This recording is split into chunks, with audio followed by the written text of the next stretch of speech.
ಗುಣಸಿಂಧವೇ ನಮೋ ನಮೋ ಭಕ್ತಮುಕ್ತಿದಾಯಿನೇ ಶೇಷಸಾಯಿನೇ ವ್ಯಾಸಾಯ ಭವನಾಶಾಯ ಶ್ರೀಶಾಯ ಗುಣರಾಶಯೇ ಹೃದ್ಯಾಯ ಶುದ್ಧವಿದ್ಯಾಯ ಮಧ್ವಾಯ ಚ ನಮೋ ನಮಃ. ಕಾಮಧೇನುರ್ಯಥಾ ಪೂರ್ವಂ ಸರ್ವಾಭೀಷ್ಟಫಲಪ್ರದ ತಥಾ ಕಲೌ ವಾದಿರಾಜ ಶ್ರೀಪಾದೋऽಭೀಷ್ಟದಃ ಸತಾಂ. ಭವತಿ ಯದನುಭಾವಾತ್ ಏಡಮೂಕೋऽಪಿ ವಾಗ್ಮಿ ಜಡಪತಿರಪಿ ಜಂತುರ್ಜಾಯತೆ ಪ್ರಾಜ್ಞಮೌಲಿಃ. ಸಕಲವಚನಚೇತೋ ದೇವತಾ ಭಾರತೀ ಸಾ ಮಮ ವಚಸಿ ನಿಧತ್ತಾಂ ಸನ್ನಿಧಿಂ ಮಾನಸೇ ಚ. ಪರಮತ್ಕಾಮಧೇನುಂಚ ಭಜತ್ರುತರೂಪಮಂ ಶ್ರೀಭಾವಬೋಧಕುತ್ಪಾದ ಚಿಂತಾಮಣಿ ಉಪಾಸ್ಮೆ. ಪೂಜ್ಯಾಯ ರಾಘವೇಂದ್ರಾಯ ಸತ್ಯಧರ್ಮರತಾಯ ಚ ಭಜತಾಂ ಕಲ್ಪವೃಕ್ಷಾಯ ನಮತಾಂ ಕಾಮಧೇನವೇ. ಸತ್ಯಾಭಿಜ್ಞಕರಾಜ್ಯೋತಾಂ ಪಂಚಾಶದ್ವರ್ಷಪೂಜಕಾಂ ಸತ್ಯಪ್ರಮೋದತೀರ್ಥಾರ್ಯಾಂ ನೌಮಿ ನ್ಯಾಯಸುಧಾರತಾಂ ಶ್ರೀ ಸತ್ಯಾತ್ಮಗುರುವೇ ನಮಃ. ವಿದ್ಯಾವಿನಯಸಂಪನ್ನಂ ಪ್ರತಿವಾದಿಪದಧ್ವಂಸಿನಂ ವಿಶ್ವಪ್ರಿಯಗುರುನ್ ವಂದೇ ಮಧ್ವೇಷಪ್ರಿಯಕಾರಕಂ. ಶ್ರೀಗುರುಭ್ಯೋ ನಮಃ. ಹರಿ ಓಂ. ಓಂ ಜನ್ಮಾದ್ಯಸ್ಯ ಯಥೋ ಅನ್ವಯಾದಿರತ ಅರ್ಥೇಶ್ಚಭಿಘ್ನಸ್ವರಾಟ್ ತೇನೇ ಬ್ರಹ್ಮಹುದಾಯ ಆದಿಕವಯೇ ಮುಹ್ಯಂತಿ ಯಂ ಸೂರ್ಯಃ ತೇಜೋ ವಾರಿಮುದಾಂ ಯಥಾ ವಿನಿಮಯೋ ಯತ್ರ ತ್ರಿಸರ್ಗೋ ವೃಷಾ ಧಾಮ್ನಾ ಸ್ವೇನ ಸದಾ ನಿರಸ್ತಕೋಹಕಂ ಸತ್ಯಂ ಪರಂ ಧೀಮಹಿ. ಸೃಷ್ಟಿಸ್ಥಿತ್ಯಪ್ಯೇಹಾರ್ ಜ್ಞಾನಬಂಧ ಮೋಕ್ಷಾದಯಸ್ಮಾತ್ ಅಸ್ಯ ಶ್ರೀ ಬ್ರಹ್ಮರುದ್ರ ಪ್ರಭುತಿರ್ವೃದ್ವಿಷತತ್ವಾತ್ಮಕಸ್ಯ ವಿಷ್ಣೋರ್ವ್ಯಸ್ತಾ ಸಮಸ್ತಾ ಸಕಲಗುಣೈದೆ ಸರ್ವದೋಷವ್ಯಪೇತಃ ಪೂರ್ಣಾನಂದವ್ಯಯೋ ಗುರುರಪಿ ಪರಮಶ್ಚಿತ್ತಯೇತಂ ಮಹಾಂತಂ. ಶ್ರೀವೇದಾಂತಮಾಚಲಂ ಹಿ ಪರಿತಃ ಸಂಯೋಜ್ಯ ಸೂತ್ರಾಹಿಪಂ ಸದ್ವಾತಾಗಮಪೋಷಿತಾತ್ಮಹೃದಯಂ ತತ್ಪೂರ್ವಪಕ್ಷಾಸುರೈಃ ಸಿದ್ಧಾಂತೋಕ್ತಿಸುರೇಶ್ವರೈಶ್ಚ ಮದಿತೋ ಯಕೃಷ್ಣದುಗ್ಧಾಂಬುಧಿಃ. ಸ್ವೀಯಾನಾಮಾಮೃತಂ ಪ್ರಯಚ್ಛಸಿ ತಮಾಂ ಪಾಯದ್ಗುಣೋದ್ಯನ್ಮಣಿ. ಶ್ರೀಗುರುಭ್ಯೋ ನಮಃ. ಹರಿ ಓಂ. ಅಧಿಕ ಮಾಸದ ಈ ಪರ್ವಕಾಲದಲ್ಲಿ ಬಹಳ ವಿಶಿಷ್ಟವಾದದ್ದು. ಸುಮಾರು 33 ತಿಂಗಳು ಮುಂದೆ 35 ತಿಂಗಳೊಳಗಡೆ ಬರುತ್ತೆ ಅದು. ಅಧಿಕ ಮಾಸದಲ್ಲಿ ಯಾಕೆಂದರೆ ಅಧಿಕ ಮಾಸದಲ್ಲಿ ಈ ಕರ್ಮಗಳು ನಮ್ಮ ಜಾತ ಕರ್ಮಗಳಾಗಲಿ ಷೋಡಶ ಕರ್ಮಗಳಾಗಲಿ ಅದು ನಮ್ಮ ಕಾಮ್ಯ ಕರ್ಮಗಳಿಗೆ ಸ್ಥಳ ಇಲ್ಲ ಅಧಿಕ ಮಾಸದಲ್ಲಿ. ಅಧಿಕ ಮಾಸದಲ್ಲಿ ಏನಿದ್ರೂ ನಿಷ್ಕಾಮ ಕರ್ಮಗಳಿಗೆ ಫಲ. ಭಗವಂತ ಒಂದು ನಮಗೆ ಅನುಗ್ರಹ ಮಾಡಿದ್ದಾನೆ. ಯಾಕೆ ಅಂದರೆ 3 ವರ್ಷ 3.25 ವರ್ಷ ನೀವು ಬರೇ ನಾನು ಹುಟ್ಟಿದಬ್ಬ, ನನ್ನ ಮಗಳ ಮದುವೆ, ಮಗನ ಉಪನಯನ, ಶಾಂತಿ ಅಶಾಂತಿ ಅದರಲ್ಲೇ ಕಾಲ ಕಳೆದು ಅಶಾಂತಿಯಾಗಿರ್ತೀವಿ ಲೈಫ್ನಲ್ಲಿ. 1 ತಿಂಗಳು ಅದಕ್ಕೆಲ್ಲ ಚ್ಯುತಿ ಕೊಟ್ಟೆವು. ಚ್ಯುತಿ ಮಾಡಿ ಭಗವಂತನ ಬಗ್ಗೆ ನಿರಂತರವಾಗಿ ಭಗವಂತನ ಕಥೆಗಳ ಬಗ್ಗೆ ಭಗವಂತನ ಭಕ್ತರ ಬಗ್ಗೆ ಧ್ಯಾನವನ್ನು ಮಾಡಿ. ಅಧಿಕಸ್ಯ ಅಧಿಕ ಫಲಂ. ಪಾಪ ಮಾಡಿದರೂ ಅಧಿಕಸ್ಯ ಅಧಿಕ ಫಲಂ ಅಷ್ಟೇ. ಅದು ಭಗವಂತನ ಸ್ಮರಣೆ ಇರಬೇಕು ಅನ್ನೋದಕ್ಕೋಸ್ಕರ ಅಧಿಕ ಮಾಸ. ಸೂರ್ಯ ಸಂಕ್ರಮಣ ಇರೋದಿಲ್ಲ, ಆದ್ದರಿಂದ ಅಧಿಕ ಮಾಸ. ಸೂರ್ಯ ಸಂಕ್ರಮಣ ಇರೋದಿಲ್ಲ. ಸೂರ್ಯನನ್ನು ನಾವು ಸೂರ್ಯನ ಅಂದರೆ ಗಾಯತ್ರಿ ಮಂತ್ರವನ್ನು ನಾವು ದಿವಸ ಪಠಿಸಬೇಕು ಅಂದರೆ ಸಂಧ್ಯಾ ವಂದನೆಗಳನ್ನು ನಾವು ದಿವಸ ಮಾಡಬೇಕು ಅನ್ನೋದನ್ನು ತೋರಿಸ್ತಾರೆ ಇದರಲ್ಲಿ. ಅಧಿಕ ಮಾಸದ ಮಹಾತ್ಮೆ. ಅಧಿಕ ಮಾಸದಲ್ಲಿ ಭಾಗವತದ ಚಿಂತನೆ ಬಹಳ ಪ್ರಾಮುಖ್ಯತೆ. ಎಲ್ಲ ಗ್ರಂಥಗಳಲ್ಲಿಯೂ ಮುಖ್ಯತಃ ಪ್ರತಿಪಾದ್ಯ ಭಗವಾನ್ ವಿಷ್ಣು. ತಾರತಮ್ಯೋಕ್ತವಾಗಿ ಅನೇಕ ದೇವತೆಗಳು ಅವಾಂತರ ಪ್ರತಿಪಾದ್ಯರು. ಹಾಗೆಯೇ ಭಗವದ್ಭಕ್ತರಾಗಿ ಇರುವ ರಾಘವೇಂದ್ರ ಸ್ವಾಮಿಗಳಾಗಲಿ, ವಾದಿರಾಜ ಗುರುಸ್ವಾಮಿಗಳಾಗಲಿ, ಅಥವಾ ರಘೋತ್ತಮರಾಗಲಿ, ಅಥವಾ ಯಾರೇ ಯತಿಗಳಾಗಲಿ, ಅವರ ಸೇವೆಯು, ಅವರ ಸ್ಮರಣೆಯು, ಅವರ ಸ್ತೋತ್ರವು ಬಹಳ ಅನುಕರಣೀಯ. ಯಾಕೆಂದರೆ ಭಕ್ತರು ಭಗವಂತ ನಿರಂತರ ಧ್ಯಾನ ಮಾಡಿದವರು. ಅವರ ಸ್ಮರಣೆಯಿಂದಲೂ ಭಗವಂತ ತೃಪ್ತಿಗೊಳ್ತಾನೆ. ಇದನ್ನು ನಾವು ಚಿಂತನೆ ಮಾಡ್ತೀವಿ. ಭಾಗವತ ಪುರಾಣಗಳ ರಾಜ ಅನಿಸ್ಕೊಳ್ಳುತ್ತೆ. ಮತ್ಸ್ಯ ಪುರಾಣ ಆಗಲಿ, ಕೂರ್ಮ ಪುರಾಣ ಆಗಲಿ, ವರಾಹ ಪುರಾಣ ಆಗಲಿ, ನರಸಿಂಹ ಪುರಾಣ ಆಗಲಿ, ಯಾವ ಪುರಾಣಗಳಾಗಲಿ ಈ ಭಾಗವತದಲ್ಲಿ ಹೇಳಿದ ಭಕ್ತರ ಮಹಿಮೆಯಷ್ಟು ಹೇಳೋದಿಲ್ಲ. ಎಲ್ಲ ಭಕ್ತರ ಮಹಿಮೆಗಳು ಭಾಗವತದಲ್ಲಿ ಬರುತ್ತೆ. ಆಮೇಲೆ ನಮಗೆ ಕಲಿಯುಗಕ್ಕೆ ಹತ್ತಿರವಾದ ಶ್ರೀಕೃಷ್ಣನ ಮಹಿಮೆ ಬರುತ್ತೆ. ಹಾಗಾಗಿ ಭಾಗವತ ರಾಜಾನುಷ್ಠಾನ, ಆಮೇಲೆ ಅನುಭವ, ಫಲ ರಸಾಮೃತ ಮತ್ತು ದಿಗಮ ಕಲ್ಪತರೋ ಫಲಿತಂ ಫಲಂ ಶುಗಮುಖಾದ ಅಮೃತ ಸಾಗರಂ ಅಂತ ಹೇಳ್ತಾರಲ್ಲ, ಹಾಗೆ ದ್ರವ ಸಂಯುತಂ ಅಂತ, ಹಾಗೆ ಅಮೃತ ದ್ರವ ಈ ಭಾಗವತ ಇದೆಯಲ್ಲ, ಈ ಭಾಗವತ ಅನ್ನುವುದು ಭಗವಂತನ ಭಾಗ. ಬೇರೆಯ ಅವೈದಿಕ ಶಾಸ್ತ್ರಗಳೆಲ್ಲ ಯಮನ ಭಾಗ ಅಂತಾರೆ. ಅದನ್ನು ಶ್ರಡಿ ಮಾಡ್ತೀರೋ ಯಮ ಕರ್ಕೊಂಡು ಹೋಗ್ತಾನೆ, ಇದನ್ನು ಮಾಡ್ತೀರೋ ಭಗವಂತ ಕರ್ಕೊಂಡು ಹೋಗ್ತಾನೆ ಅಂತ ಅಷ್ಟೇ ವ್ಯತ್ಯಾಸ. ನಿಮಗೆ ಯಾವುದು ಬೇಕೋ ಅದನ್ನು ಚೂಸ್ ಮಾಡ್ತಾರೆ. ಹಾಗೆ ಈ ಭಾಗವತದ ಹಲವಾರು ರಾಯರ ಮಠಗಳಲ್ಲಿ ಭಾಗವತ 33 ದಿವಸನೂ ಬೇರೆ ಬೇರೆ ಪಂಡಿತರಿಂದ 3 ದಿವಸದಾಗೆ ಒಂದು ಅಧ್ಯಾಯವನ್ನು ಹೇಳಿಸ್ತಾ ಇರ್ತಾರೆ. 3 ದಿವಸ 4 ದಿವಸದಾಗೆ ಅಧ್ಯಾಯವನ್ನು ಹೇಳಿಸ್ತಾ ಇರ್ತಾರೆ. ಭಾಗವತದ ಒಂದು ಶ್ಲೋಕ, ಭಾಗವತದ ಅರ್ಧ ಶ್ಲೋಕ, ಭಾಗವತದ ಒಂದು ಪದ ಸಾಕು. ಸ್ಮರಣೆ ಮಾಡಿದರೆ, ಅನುಸಂಧಾನದಿಂದ ಸ್ಮರಣೆ ಮಾಡಿದರೆ ಭಗವಂತ ಮುಕ್ತಿಯನ್ನು ಕೊಡ್ತಾನೆ ಅಂತ ಹೇಳುತ್ತೆ.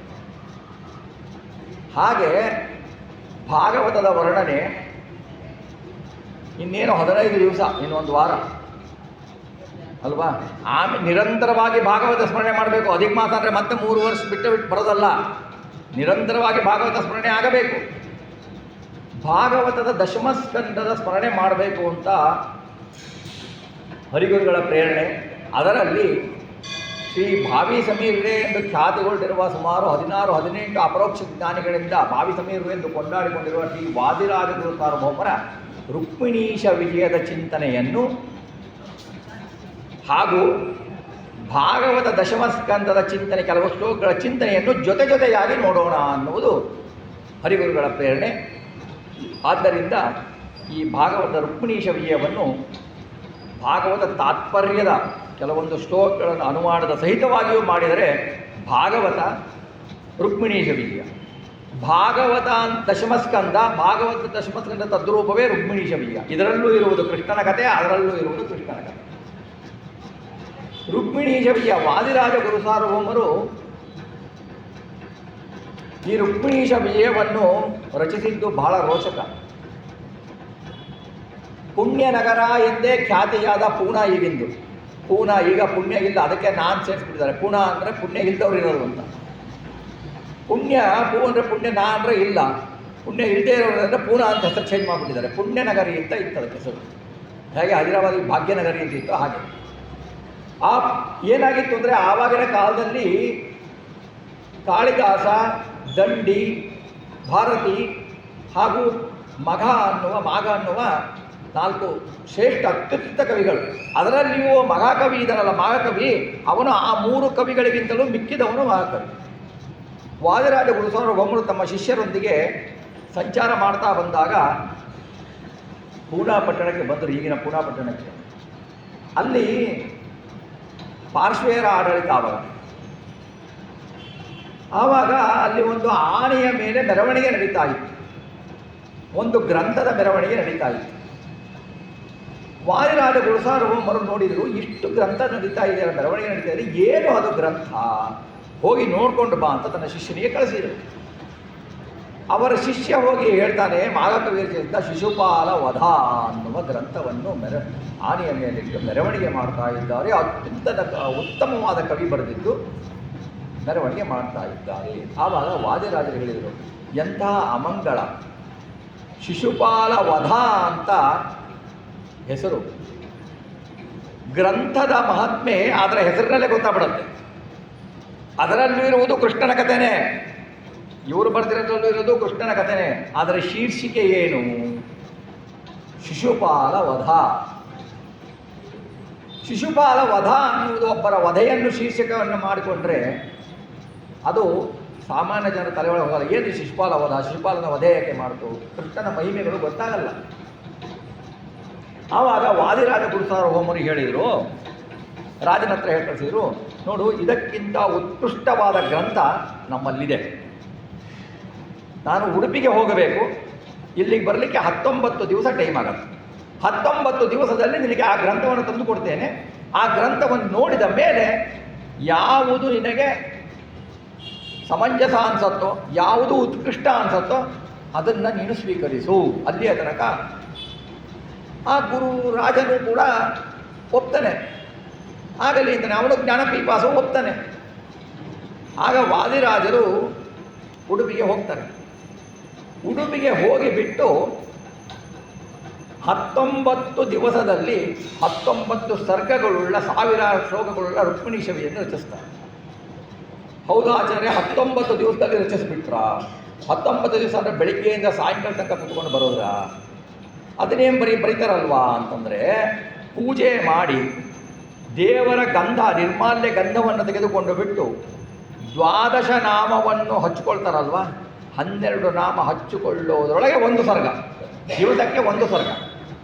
ಸುಮಾರು ಒಂದು ಸರ್ಗದಲ್ಲಿ 60 ಶ್ಲೋಕಗಳಿದ್ದಾವೆ, ಹೆಚ್ಚು ಕಡಿಮೆ 60 ಶ್ಲೋಕಗಳನ್ನು 12 ನಾಮ ಹಚ್ಚುವ ಸಮಯದಲ್ಲಿ ತಾವು ಹೇಳಿ ಶಿಷ್ಯನಿಂದ ಪಡಿಸಿದ್ರು. ಇದನ್ನು ಯಾರು ಊಹಿಸ್ಲಿಕ್ಕೆ ಸಾಧ್ಯ? ಯಾರು ಮಾಡಲಿಕ್ಕೆ ಸಾಧ್ಯ? ನಾವು 12 ನಾಮವನ್ನು ಹಚ್ಕೊಳ್ಬೇಕಾದ್ರೆ, ಒಂದು ಶ್ಲೋಕ ಹೇಳಬೇಕಾದ್ರೆ 12 ನಾಮ ಎಲ್ಲೋ ಹೋಗುತ್ತೆ, ಇಲ್ಲ ಶ್ಲೋಕ ಹಚ್ಕೋಬೇಕಾದ್ರೆ 12 ನಾಮ, ನಮ್ಮದು ಮಂತ್ರಗಳೇ ಇರಲ್ಲ. ಈ ಥರ ಇರಬೇಕಾದ್ರೆ 19 ಸರ್ಗವನ್ನು ಒಂದೊಂದು ದಿವಸ 12 ನಾಮ ಹಚ್ಚಿಕೊಳ್ಳುವ ಸಮಯಕ್ಕೆ ಮಾತ್ರ, ಆ ಸಮಯದಲ್ಲಿ 50-60 ಶ್ಲೋಕಗಳನ್ನು ಅವರು ಬರೆದಿದ್ದು ಹೇಗೆ? ನಾವು ಚಿಂತನೆ ಮಾಡಬೇಕು ಅಂತಂದರೆ ಯೋಚನೆ ಮಾಡಬೇಕು, ಒಂದು ಬರಿಬೇಕು, ಮತ್ತೆ ಅದನ್ನು ಸ್ಟ್ರೈಕ್ ಮಾಡಬೇಕು, ಮತ್ತೆ ಇನ್ನೊಂದು ಬರಿಬೇಕು, ಇದು ಸರಿಯಲ್ಲ, ಇದು ಸರಿಯಲ್ಲ, ಹಾಗಿಲ್ಲ. ನಿರಂತರವಾಗಿ ಅವರ ಬಾಯಿಯಿಂದ ಬಂದಿತ್ತು, ನಿರಂತರವಾಗಿ. ಅವರು ಮಹಾಜ್ಞಾನಿಗಳು, ಅವರಿಗೆ ಎಲ್ಲ ಬುದ್ಧಿಸ್ತ, ನೋಡಿದವರು, ಭಾಗವತದ ರಸವನ್ನು ಕುಡಿದವರು.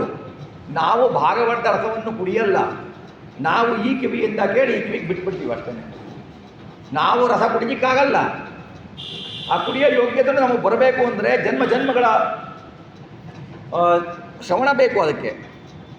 ಹಾಗಾಗಿ ಅವರು 19 ದಿವಸದಲ್ಲಿ ಅದನ್ನು ರಚಿಸಿದರು. ತಗೊಂಡು ಹೋಗಿ ಕೊಟ್ಟರೆ ರಾಜ ಓದ್ತಾನೆ, ನೋಡ್ತಾನೆ, ಉದಿತೋ ವಾದಿರಾಜ ಅಂತಾನೆ. ವಾದಿರಾಜ ಅನ್ನೋ ಸೂರ್ಯ ಬಂದರೂ ಬೇರೆ ಕವಿಗಳೆಲ್ಲ ಕಚ್ಚಿತ್ ಅವರು ಹೋಗ್ಬಿಟ್ರೆ ಆ ಕಡೆಗೆ. ಇಂತಹ ಉತ್ಕೃಷ್ಟ ಗ್ರಂಥವನ್ನು ಆನೆಯ ಮೇಲೆ ಇಟ್ಟು ಮೆರವಣಿಗೆ ಮಾಡ್ತಾನೆ ರಾಜ. ಅಂತಹ ಗುರುಸಾರ್ವಭೌಮರಾದ ವಾದಿರಾಜರು ರಚಿಸಿದ್ದು ರುಕ್ಮಿಣೀಶ ವಿಜಯ. ಈ ರುಕ್ಮಿಣೀಶ ವಿಜಯ ಏನು? ರುಕ್ಮಿಣೀಶ ವಿಜಯ ಅಂದರೆ, ರುಕ್ಮಿಣೀಶ ವಿಜಯ ಅಂದರೆ ರುಕ್ಮಿಣಿಯ ಪತಿ ಶ್ರೀಕೃಷ್ಣ ಪರಮಾತ್ಮನ ವಿಜಯ. ಹೌದಾ? ಅದು ಒಂದು ಸಾಮಾನ್ಯ ಜನರಿಗೆ ಗೊತ್ತು. ರುಕ್ಮ ಅಂದರೆ ಸಂಪತ್ತು, ರುಕ್ಮಿ ಅಂದರೆ ಸಂಪತ್ತು ಉಳ್ಳವನು, ರುಕ್ಮಿಣಿ ಅಂದರೆ ಸಂಪತ್ತು ಉಳ್ಳವನು. ರುಕ್ಮ ಸಂಪತ್ತು, ಲೌಕಿಕ ಸಂಪತ್ತು, ಅಲೌಕಿಕ ಸಂಪತ್ತು. ರುಕ್ಮ ಅಂದರೆ ಅಲೌಕಿಕ ಸಂಪತ್ತು ಅಂದರೆ ವೇದಶಾಸ್ತ್ರಗಳು. ರುಕ್ಮಿ ಅಂದರೆ ಅದನ್ನು ಹೊಂದಿದವನು, ರುಕ್ಮಿಣಿ ಅಂದರೆ ಅದನ್ನು ಹೊಂದಿದವಳು. ಯಾರು ರುಕ್ಮಿಣಿ? ಸಾಕ್ಷಾತ್ ಮಹಾಲಕ್ಷ್ಮಿ, ವೇದಾಭಿಮಾನಿ ಲಕ್ಷ್ಮಿ. ರುಕ್ಮಿಣೀಶನಿಗೆ ಒಡೆಯನಾದವನ ವಿಜಯ. ವಿಜಯ ಅಂದರೆ ಏನು ಬಂತು? ಇವತ್ತೇ ವಿಜಯ ಆಯಿತು, ನಾಳೆ ಪರಾಜಯ ಆಯಿತು ಅಂತ ಬರ್ಬೋದು. ರುಕ್ಮಿಣೀಶನ ವಿಜಯ ಅಂದರೆ ವಿಶಿಷ್ಟವಾದ ಜಯ, ಅಂದರೆ ಪರಾಜಯರಹಿತವಾದ ವಿಜಯ. ಎಂದೇ ಇವತ್ತೇನೋ ವಿಜಯ ಆಗ್ಬಿಡ್ತು, ಹಿಂದೆಯಿಂದ ಪರಾಜಯ ಆಗಿತ್ತ? ಸಾಧ್ಯನೇ ಇಲ್ಲ. ವಿಶಿಷ್ಟವಾದ ವಿಜಯ ರುಕ್ಮಿಣೀಶ ವಿಜಯ. ಇದು ಒಂದು ಅರ್ಥ ತಗೊಳ್ಬೋದು. ಇನ್ನೊಂದು, ರುಕ್ಮಿಣಿ ಸಾಕ್ಷಾತ್ ಲಕ್ಷ್ಮಿ, ಶಾ ವಿಜಯ. ರುಕ್ಮಿಣಿ ಶಾ ವಿಜಯ ಅಂತ ನಾವು ಮಾಡಿದರೆ, ಶಾ ಅಂದರೆ ಶೇತಿ, ಮಲಗಿದವನು ಅಂತ. ಶೇಷಶಾಹಿ ಅಂತ ಕರಿತೀವಲ್ವ ಭಗವಂತನಿಗೆ, ಶೇಷದ ಮೇಲೆ ಮಲಗಿದವನು ಅಂತ. ರುಕ್ಮಿಣೀಶ ವಿಜಯ, ರುಕ್ಮಿಣಿಯಲ್ಲಿ ಯಾವಾಗಲೂ ಮಲಗಿದವನ ವಿಜಯ. ಅಂದರೆ ಯಾರು? ರುಕ್ಮಿಣಿಯ ಸಾಕ್ಷಾತ್ ಲಕ್ಷ್ಮೀ ದೇವಿಯಲ್ಲಿ ಏನೂ ವಿಯೋಗ ಇಲ್ಲದೇನೆ, ಒಂದು ಕ್ಷಣ ವಿಯೋಗ ಇಲ್ಲದೇನೆ ಲಕ್ಷ್ಮೀ ದೇವಿಯಲ್ಲಿ ಪವಡಿಸಿದವನು ಅವನ ವಿಜಯ. ಹೀಗೆ ಚಿಂತನೆ ಮಾಡಬೇಕು. ಈ ವಿಜಯವನ್ನು ಚಿಂತನೆ ಮಾಡಿದರೆ ಏನಾಗತ್ತೆ ನಮಗೆ ಹೀಗೆ ಚಿಂತನೆ ಮಾಡಿದರೆ ನಮಗೆ ಪರಾಜಯ ಬರಲ್ಲ. ನಮ್ಮ ಹೃದಯದಲ್ಲೂ ರುಕ್ಮಿಣೀಶ ಇದ್ದಾನೆ, ನಮ್ಮ ಹೃದಯದಲ್ಲೂ ರುಕ್ಮಿಣೀಶ ಕೃಷ್ಣ ಪರಮಾತ್ಮ ಇದ್ದಾನೆ, ನಮ್ಮ ಹೃದಯದಲ್ಲೂ ಲಕ್ಷ್ಮೀ ದೇವಿಯಲ್ಲಿ ಮಲಗಿದ್ದಾನೆ. ಆದರೆ ಭಗವಂತನ ದೇವತೆಗಳ ಇರುವಿನ ಅರಿವು ನಮಗಿಲ್ಲ. ನಾವೇ ನಾವೇ ನಾವೇ ನಾವೇ ನಾವೇ ನಾನು ನನ್ನದು ಅನ್ನೋ ಮಮಕಾರದಿಂದ ನಮಗೆ ಒಳಗಡೆ ಅಂಧಕಾರ ತಿಳ್ಕೊಂಡಿದೆ. ಹಾಗಾಗಿ ನಮಗೆ ನಮ್ಮಲ್ಲಿ ಇರುವ ರುಕ್ಮಿಣೀಶನ ವಿಜಯದ ಬಗ್ಗೆ ಚಿಂತನೆ ಬರಲಿಕ್ಕೆ ಸಾಧ್ಯನೇ ಇಲ್ಲ. ಆ ಸಾಧ್ಯ ಯಾವಾಗ ಆಗತ್ತೆ ಅಂದರೆ ಇಂತಹ ಮಹನೀಯರು ಬರೆದ ರುಕ್ಮಿಣೀಶವೀಯ ಮುಂತಾದ ಗ್ರಂಥಗಳನ್ನು ಶ್ರವಣ ಮಾಡಿ ಮನನ ಮಾಡಿ ಭಗವಂತನ ಗುಣಗಳನ್ನು ಚಿಂತಿಸುತ್ತಾ ಇದ್ದರೆ ನಮ್ಮ ಹೃದಯವೆಂಬಲ್ಲಿ ಮಲಗಿರುವ ಲಕ್ಷ್ಮಿಯ ಒಳಗೆ ಮಲಗಿರುವ ಶೇಷಸಾಯಿ ಪರಮಾತ್ಮನ ಇರುವಿನ ಅರಿವು ನಮಗೆ ಬರುತ್ತೆ. ಆವಾಗ ನಮ್ಮ ಜನ್ಮ ಉದ್ಧಾರ ಆಗತ್ತೆ. ಅದಕ್ಕೋಸ್ಕರ ರುಕ್ಮಿಣೀಶವೀಯ ಅಥವಾ ಭಾಗವತ ಅಥವಾ ಇನ್ಯಾವುದೋ ಮಹಾತ್ಮರು ಬರೆದ ಗ್ರಂಥಗಳನ್ನು ಈ ರೀತಿಯಾಗಿ ಶ್ರವಣ ಮಾಡಿದರೆ ನಮ್ಮ ಬಿಂಬರೂಪಿ ಪರಮಾತ್ಮನ ಇರುವಿನ ಅರಿವು ನಮ್ಮಲ್ಲಿ ಜಾಗೃತ ಆಗಬೇಕು. ಆ ಜಾಗೃತವಾದರೆ ನಮ್ಮಲ್ಲಿನ ಸಾಧನೆ ನಮ್ಮ ಸಾಧನೆ ಹಗುಲಾಗತ್ತೆ ಅನ್ನೋದಕ್ಕೆ ರುಕ್ಮಿಣೀಶವೀಯ.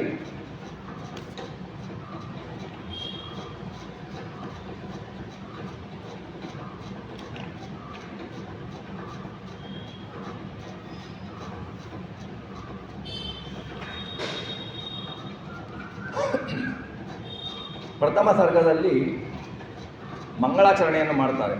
ಮಂಗಳಾಚರಣೆ ಮಾಡುವುದು ಹೇಗೆ? ವಿಘ್ನ ಬರಬಾರದು ಅಂತ. ಇವರಿಗೆಲ್ಲ ಇಂಥ ಮಹಾಮಹಿಮರಿಗೆಲ್ಲ ವಿಘ್ನಗಳು ಬರಲ್ಲರಿ. ಆದರೆ ಯಾಕೆ ಮಾಡ್ತಾರೆ ಅಂದರೆ ಶಿಷ್ಟಾಚಾರ ಪರಂಪರೆ. ಶ್ರೀಮನ್ ಮಧ್ವಾಚಾರ್ಯರು ಕೂಡ ಭಾವಿ ಬ್ರಹ್ಮರಾಗಿದ್ದರೂ ಕೂಡ ಅವರ ಗ್ರಂಥ ಬರೀಬೇಕಾದರೂ ಮಂಗಳಾಚರಣೆಯನ್ನು ಮಾಡ್ತಾರೆ. ಯಾಕೆ ಮಾಡ್ತಾರೆ? ಶಿಷ್ಟಾಚಾರ ಪರಂಪರೆ ಬಂದಿತ್ತು. ಆಮೇಲೆ ಹಾಗೇನೆ ನಾವು ಮಾಡಿದ ನಮಗೆ ದೋಷ ಇಲ್ಲ, ನಮಗೆ ವಿಘ್ನ ಬರಲಿಕ್ಕೆ ಸಾಧ್ಯ ಇಲ್ಲ. ಆದರೆ ಮುಂದೆ ಆ ಗ್ರಂಥಗಳನ್ನು ಪಠನ ಮಾಡುವವರು, ಪ್ರವಚನ ಮಾಡುವವರು, ಮನನ ಮಾಡುವವರು, ಶ್ರವಣ ಮಾಡುವವರಿಗೆ ವಿಘ್ನಗಳು ಬರಬಾರ್ದು ಅಂತ ಮಂಗಳಾಚರಣೆಯನ್ನು ಹೇಳಬೇಕು ಅಂತ ಅದನ್ನೇ ಹೇಳ್ತಾರೆ. ಶ್ರೀ ವೇದಾಂತ ಮಹಾಚಲಂ ಹಿ ಪರಿತಃ ಸಂಯೋಜ್ಯ ಸೂತ್ರಾಹಿಪಂ ಸದ್ವಾತಾಗಮಪೋಷಿತಾತ್ಮ ಹೃದಯಂ ತತ್ಪೂರ್ವಪಕ್ಷಾಸುರೈಃ ಸಿದ್ಧಾಂತೋಕ್ತಿ ಸುರೇಶ್ವರೈಶ್ಚ ಮತಿತೋ ಯಕೃಷ್ಣ ದುಗ್ಧಾಂಬುಧಿ ಸ್ವೀಯಾನಾಮೃತಂ ಪ್ರಯಚ್ಛಸಿ ಸಮಾಂ ಪಾಯಾದ್ಗುಣೋದ್ಯನ್ಮಣಿ. ಈ ಮಂಗಳಾಚರಣೆಯಲ್ಲಿ ಭಾಗವತದ ಅಷ್ಟಮ ಸ್ಕಂದದಲ್ಲಿ ಬಂದಿರುವ ಸಮುದ್ರ ಮಥನಕ್ಕೆ ಇದನ್ನು ತುಲನೆ ಮಾಡಬಹುದು ನಾವು. ಶ್ರೀಕೃಷ್ಣ ದುಗ್ಧಾಂಬುಧಿ, ಶ್ರೀಕೃಷ್ಣನೆಂಬ ಸಮುದ್ರ, ಶ್ರೀಕೃಷ್ಣನೆಂಬ ಕ್ಷೀರ ಸಮುದ್ರ. ಲವಣ ಸಮುದ್ರ ಅಂತ ತಗೊಳ್ಬಾರ್ದು. ಯಾಕೆಂದರೆ ಕ್ಷೀರ ಸಮುದ್ರ ಅಂತ ತಗೊಳ್ತಾರೆ. ಯಾಕೆ ಹೇಳಿ? ಲವಣ ಸಮುದ್ರ ಅಂದರೆ ಉಪ್ಪು ನೀರು ಕುಡಿದು ನಾವು ಹಾಳಾಗ್ತೀವಿ, ಬೇರೆ ಬೇರೆದನ್ನೆಲ್ಲ ಕೇಳಿ ಹಾಳಾಗ್ತೀವಿ. ಕ್ಷೀರ ಸಮುದ್ರವನ್ನು ತೆಗೆದುಕೊಳ್ಬೇಕು. ಅಂತಹ ಕ್ಷೀರ ಸಮುದ್ರ ಶ್ರೀಕೃಷ್ಣ ಪರಮಾತ್ಮನೆಂಬ ದುಗ್ಧಾಂಬುಧಿ ನಮ್ಮನ್ನು ರಕ್ಷಿಸಲಿ. ಕೃಷ್ಣನನ್ನು ಸಮುದ್ರಕ್ಕೆ ಹೋಲಿಸ್ತಾರೆ. ಸಮುದ್ರದ ಪಾರ ಅಪಾರ, ಬಟ್ ಸಮುದ್ರದ ಪಾರಕ್ಕೂ ಕೃಷ್ಣನ ಪಾರ, ಭಗವಂತನ ಪಾರಕ್ಕೂ ಬಹಳ ವ್ಯತ್ಯಾಸ ಇದೆ. ಭಗವಂತನ ಪಾರಕ್ಕೆ ಅದು ಸಮ ಅಲ್ಲ. ಸಮುದ್ರ ಸರ್ವತ್ರ ಇದೆ, ಕೃಷ್ಣನೂ ಸರ್ವತ್ರ ವ್ಯಾಪ್ತ ಆಗಿದ್ದಾನೆ. ಆಮೇಲೆ ಕೃಷ್ಣನು ಎಲ್ಲ ಇಡೀ ಜಗತ್ತಿಗೂ ಎಲ್ಲ ಜೀವರಿಗೂ ಆಶ್ರಯ ಕೃಷ್ಣ. ಸಮುದ್ರವು ಅನೇಕ ರತ್ನಾಕರ ಅಂತಾರೆ ಸಮುದ್ರಕ್ಕೆ. ಅನೇಕ ರತ್ನಗಳಿಗೆ ಆಶ್ರಯ ಸಮುದ್ರ. ಕೃಷ್ಣನು ಅನಂತ ಗುಣಗಳಿಗೆ ಆಶ್ರಯ. ಕೃಷ್ಣನು ಅನಂತ ಗುಣಗಳಿಗೆ ಆಶ್ರಯನಾಗ್ತಾನೆ. ಸಮುದ್ರ ದೇವತೆಗಳಿಗೆ ಸಮುದ್ರ ಮತದಲ್ಲಿ ನೋಡಿದರೆ ಅಮೃತವನ್ನು ಒದಗಿಸ್ತು. ಕೃಷ್ಣ ದುಗ್ಧಾಂಬುಧಿಯಲ್ಲಿ ಮಿಂದ್ರೆ ಏನಾಗುತ್ತೆ? ಸಜ್ಜನರಿಗೆ ಅಮೃತವನ್ನು ಅಂದರೆ ಮೋಕ್ಷವನ್ನು ಕೊಡ್ತಾನೆ. ಮೋಕ್ಷಕ್ಕೂ ಅಮೃತ ಅಂತ ಹೆಸರು. ಅಮೃತವಿಲ್ಲದದ್ದು, ಮರಣ ಇಲ್ಲದವತ್ತು ಲೋಕ.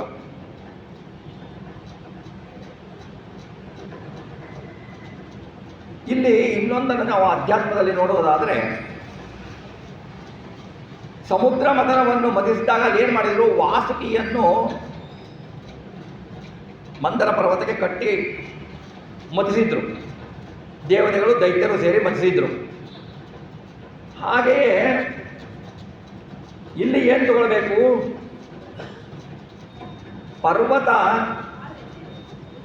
ಪರ್ವತಕ್ಕೆ ಉಪನಿಷತ್ತುಗಳನ್ನು ಹೋಲಿಸಿದ್ದಾರೆ ವಾದಿರಾಜರು. ಉಪನಿಷತ್ ಎನ್ನುವುದು ಒಂದು ಪರ್ವತವನ್ನು ಮತಿಸಬೇಕಲ್ವಾ? ಉಪನಿಷತ್ತಿನಲ್ಲಿರುವುದು ಗೂಢಾರ್ಥಗಳು ಸಾಮಾನ್ಯ ಜನರಿಗೆ ಅರ್ಥ ಆಗಲ್ಲ, ಜ್ಞಾನಿಗಳಿಗೂ ಅರ್ಥ ಆಗಲ್ಲ, ಬಹಳ ಜನರಿಗೆ. ಉಪನಿಷತ್ತು ಅರ್ಥವಾಗದಿದ್ದಾಗ ಅದಕ್ಕೆ ವೇದವ್ಯಾಸ ದೇವರು ರಚಿಸಿದರು ಬ್ರಹ್ಮಸೂತ್ರವನ್ನು, ವೇದ ನಿರ್ಣಾಯಕವಾದ ಸೂತ್ರವನ್ನು ರಚಿಸಿದರು. ಅದೂ ಅರ್ಥ ಆಗದಿದ್ದಾಗ ಶ್ರೀಮದ್ ಆಚಾರ್ಯರು ಬ್ರಹ್ಮಸೂತ್ರ ಭಾಷ್ಯ ಅನ್ನುವುದನ್ನು ಬರೆದರು. ಬ್ರಹ್ಮಸೂತ್ರ ಭಾಷ್ಯ, ಬ್ರಹ್ಮಸೂತ್ರ ಭಾಷ್ಯ. ಬ್ರಹ್ಮಸೂತ್ರ ಎಂಬ ಸೂತ್ರ ಅಂದರೆ ಹಗ್ಗ, ಸೂತ್ರನಾಮಕ ಅಂತ ಹಾಡು ಕೇಳಿದಿರ, ಸೂತ್ರನಾಮಕ ಮುಖ್ಯ ಪ್ರಾಣಿ. ಸೂತ್ರ ಅಂದರೆ ಹಗ್ಗ. ಆ ಹಗ್ಗವನ್ನು ಉಪನಿಷತ್ತೆಂಬುವ ಪರ್ವತವನ್ನು ಕಡಿದಾಗ, ದೈತ್ಯ ದೇವತೆಗಳು ಕಡಿದಾಗ ಏನಾಯಿತು, ವಿಮರ್ಶೆ ಮಾಡಿದಾಗ ಕೃಷ್ಣ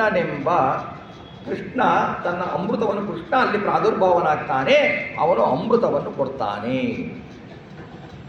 ಇದು ಸಾಮಾನ್ಯ ಅರ್ಥ ತಗೊಳ್ಬಹುದು, ಬೇರೆ ಥರ.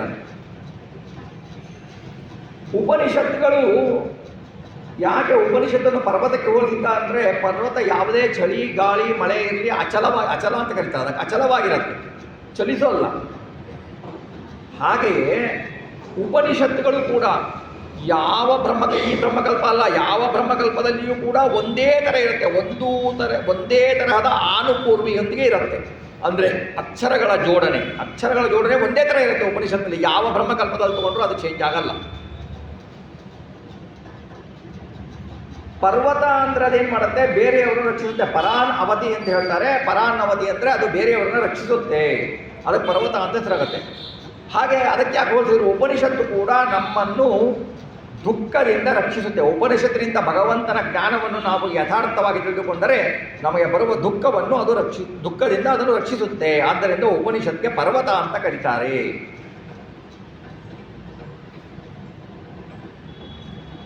ಯಾಕೆಂದ್ರೆ ಶ್ರುತಿನೇ ಹೇಳುತ್ತೆ, ತೇಷಾಂ ದುಃಖ ಪ್ರಹಣಾಯ ಶ್ರುತಿರೇಶ ಪ್ರವರ್ತತೆ ಅಂತ. ಅನೇಕ ಮಂದರಕ್ಕೂ ಉಪನಿಷತ್ ಅಂತ ಸಾಮ್ಯ ಇದೆ. ಬ್ರಹ್ಮಸೂತ್ರಕ್ಕೆ ವಾಸುಕಿಯನ್ನು ಕಟ್ಟಿದ್ರು ಆ ಇದರಲ್ಲಿ, ಸಮುದ್ರ ಮಥನದಲ್ಲಿ. ಇಲ್ಲಿ ಬ್ರಹ್ಮಸೂತ್ರವನ್ನು ಆ ವಾಸುಕಿಗೆ ಹೋಲಿಸಿದ್ದಾರೆ. ಯಾಕೆಂದರೆ ಬ್ರಹ್ಮಸೂತ್ರ ಇದ್ರೆ ಏನೇ ಇದ್ರೂ ಹಗ್ಗ ಇಲ್ಲದೇ ಕಡಿಲಿಕ್ಕಾಗಲ್ಲ ಅಲ್ವಾ. ಕಡಗೋಲು ದೊಡ್ಡದಾಗಿದ್ದರೆ ಹಗ್ಗ ಬೇಕಲ್ವ. ಈಗೇನು ಕಡಗೋಲು ಇಲ್ಲೇ ಎಲ್ಲ ಬಿಡಿ, ಎಲ್ಲ ಮಿಕ್ಸಿ ಬಂದ್ಬಿಟ್ಟಿದೆ, ಅದೇ ಬೇರೆ ಪ್ರಶ್ನೆ. ಕಡಗೋಲು ಬೇಕು, ಕಡಗೋಲಿಂದ ಕಡಿಬೇಕು, ಹಗ್ಗ ಬೇಕು. ಯಾಕೆಂದ್ರೆ ಕಡಗೋಲು ಯಾಕೆ ಬೇಕು? ಉಪನಿಷತ್ತನ್ನು ನಾವು ಅಧ್ಯಯನ ಮಾಡಿದರೆ ಉಪನಿಷತ್ತಿನಿಂದ ನಮಗೆ ಅರ್ಥವಾಗುವುದು ಅನರ್ಥವಾಗುವುದು ಬಹಳ ಇದೆ. ಈ ಕಡಗೋಲನ್ನು ತೆಗೆದುಕೊಂಡು ಬಿಟ್ಟು, ಬ್ರಹ್ಮಸೂತ್ರ ಎಂಬ ಕಡಗೋಲನ್ನು ತೆಗೆದುಕೊಂಡು ಬಿಟ್ಟು ನಾವು ಅದನ್ನು ಚೆನ್ನಾಗಿ ಅದರ ಅರ್ಥವನ್ನು ಮತಿಸಬೇಕು. ಒಂದು ಉಪನಿಷತ್ನಲ್ಲಿ ಒಂದು ಕಡೆ ಹೀಗೆ ಹೇಳ್ತಾರೆ, ಒಂದು ಕಡೆ ಹೀಗೆ ಹೇಳ್ತಾರೆ.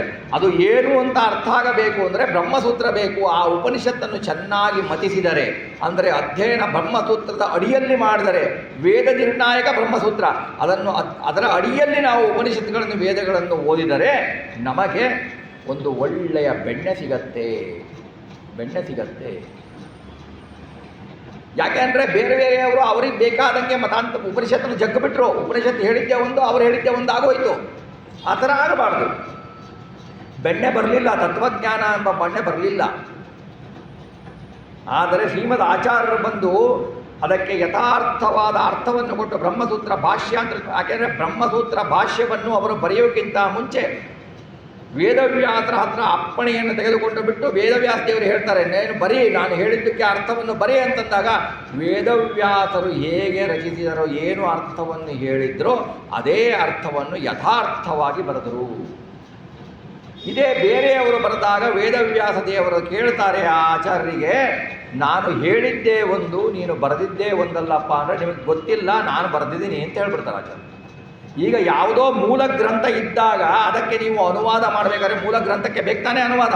ಮೂಲ ಅವ್ರು ಏನು ಹೇಳ್ತಾರೆ ಅಂತ ಅರ್ಥ ಬೇಕಲ್ವಾ. ಆ ಅರ್ಥಕ್ಕೆ ವಿರುದ್ಧವಾಗಿ ಅರ್ಥೈಸಿಬಿಟ್ರೆ ಅನರ್ಥ ಆಗುತ್ತೆ. ಹಾಗೆ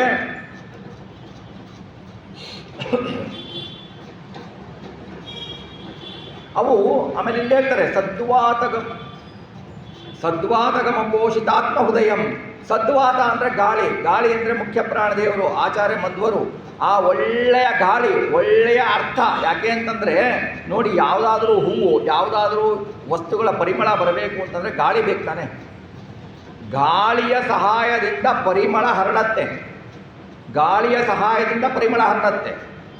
ಆ ಒಳ್ಳೆಯ ಗಾಳಿ, ಸುವರ್ಣವನ್ನು ಕೂಡಿದ ಗಾಳಿ, ವೇದದ ಯಥಾರ್ಥ ಅರ್ಥಗಳನ್ನು ಕೂಡಿದ ಗಾಳಿ, ಆಚಾರ್ಯ ಮಧ್ವರ ಶಾಸ್ತ್ರಗಳೆಂಬ ಗಾಳಿ, ಆಚಾರ್ಯ ಮಧ್ವರೆಂಬ ವಾಯು, ಅವರ ಬಂದ ಅರ್ಥವನ್ನು ಹೇಳಿದಾಗ ಬರುತ್ತೆ. ಇದರಲ್ಲಿ ಅಸುರರು ಅಂತ ಬಂದ್ಬಿಡ್ತಲ್ಲ, ರಾಕ್ಷಸರನ್ನು ಸೇರ್ಕೊಂಡ್ಬಿಟ್ರಲ್ಲ ಅಂತಂದರೆ ಪ್ರಶ್ನೆಗಳನ್ನು ಕೇಳ್ತೀವಲ್ಲ ಅದು ಅಸುರರು.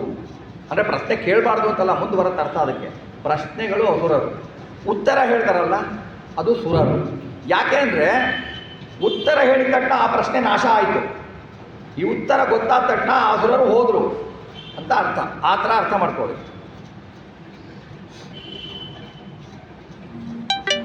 ಹೀಗೆ ಮಾಡಿದಾಗ, ಹೀಗೆ ತತ್ವದಿಂದ ವಿಮರ್ಶಿಸಿದಾಗ ಸಾತ್ವಿಕರಿಗೆ ಅಮೃತವನ್ನು ಮೋಕ್ಷವನ್ನು ಕೊಡ್ತಾನೆ, ದೈತ್ಯರಿಗೆ ಅದನ್ನು ತಪ್ಪಿಸ್ತಾನೆ ಭಗವಂತ ಅಂತ ಬಂತು.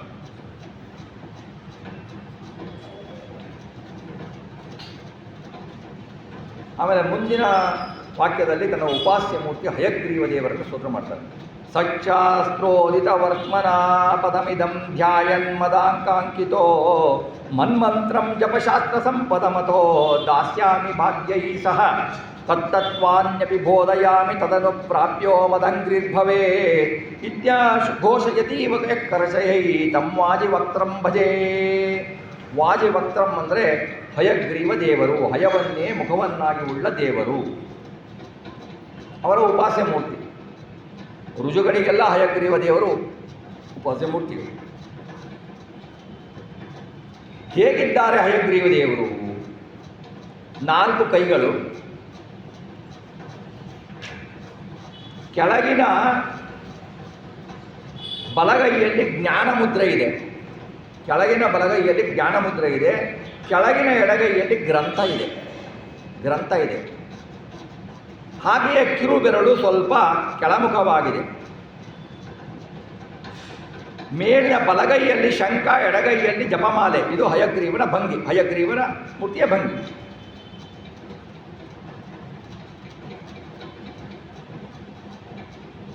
ಪುಸ್ತಕ ಅಂದರೆ ಗ್ರಂಥ, ಸಚ್ಚಾಸ್ತ್ರ. ಯಾವುದೋ ಗ್ರಂಥ ಅಲ್ಲ, ಸಚ್ಚಾಸ್ತ್ರ. ಆಪ್ತ ಪ್ರಣೀತವಾದ ಗ್ರಂಥ. ಆಪ್ತ ಪ್ರಣೀತವಾದ ಗ್ರಂಥದಲ್ಲಿ ದೇವರ ಚಿತ್ರಣ ಚೆನ್ನಾಗಿರುತ್ತೆ.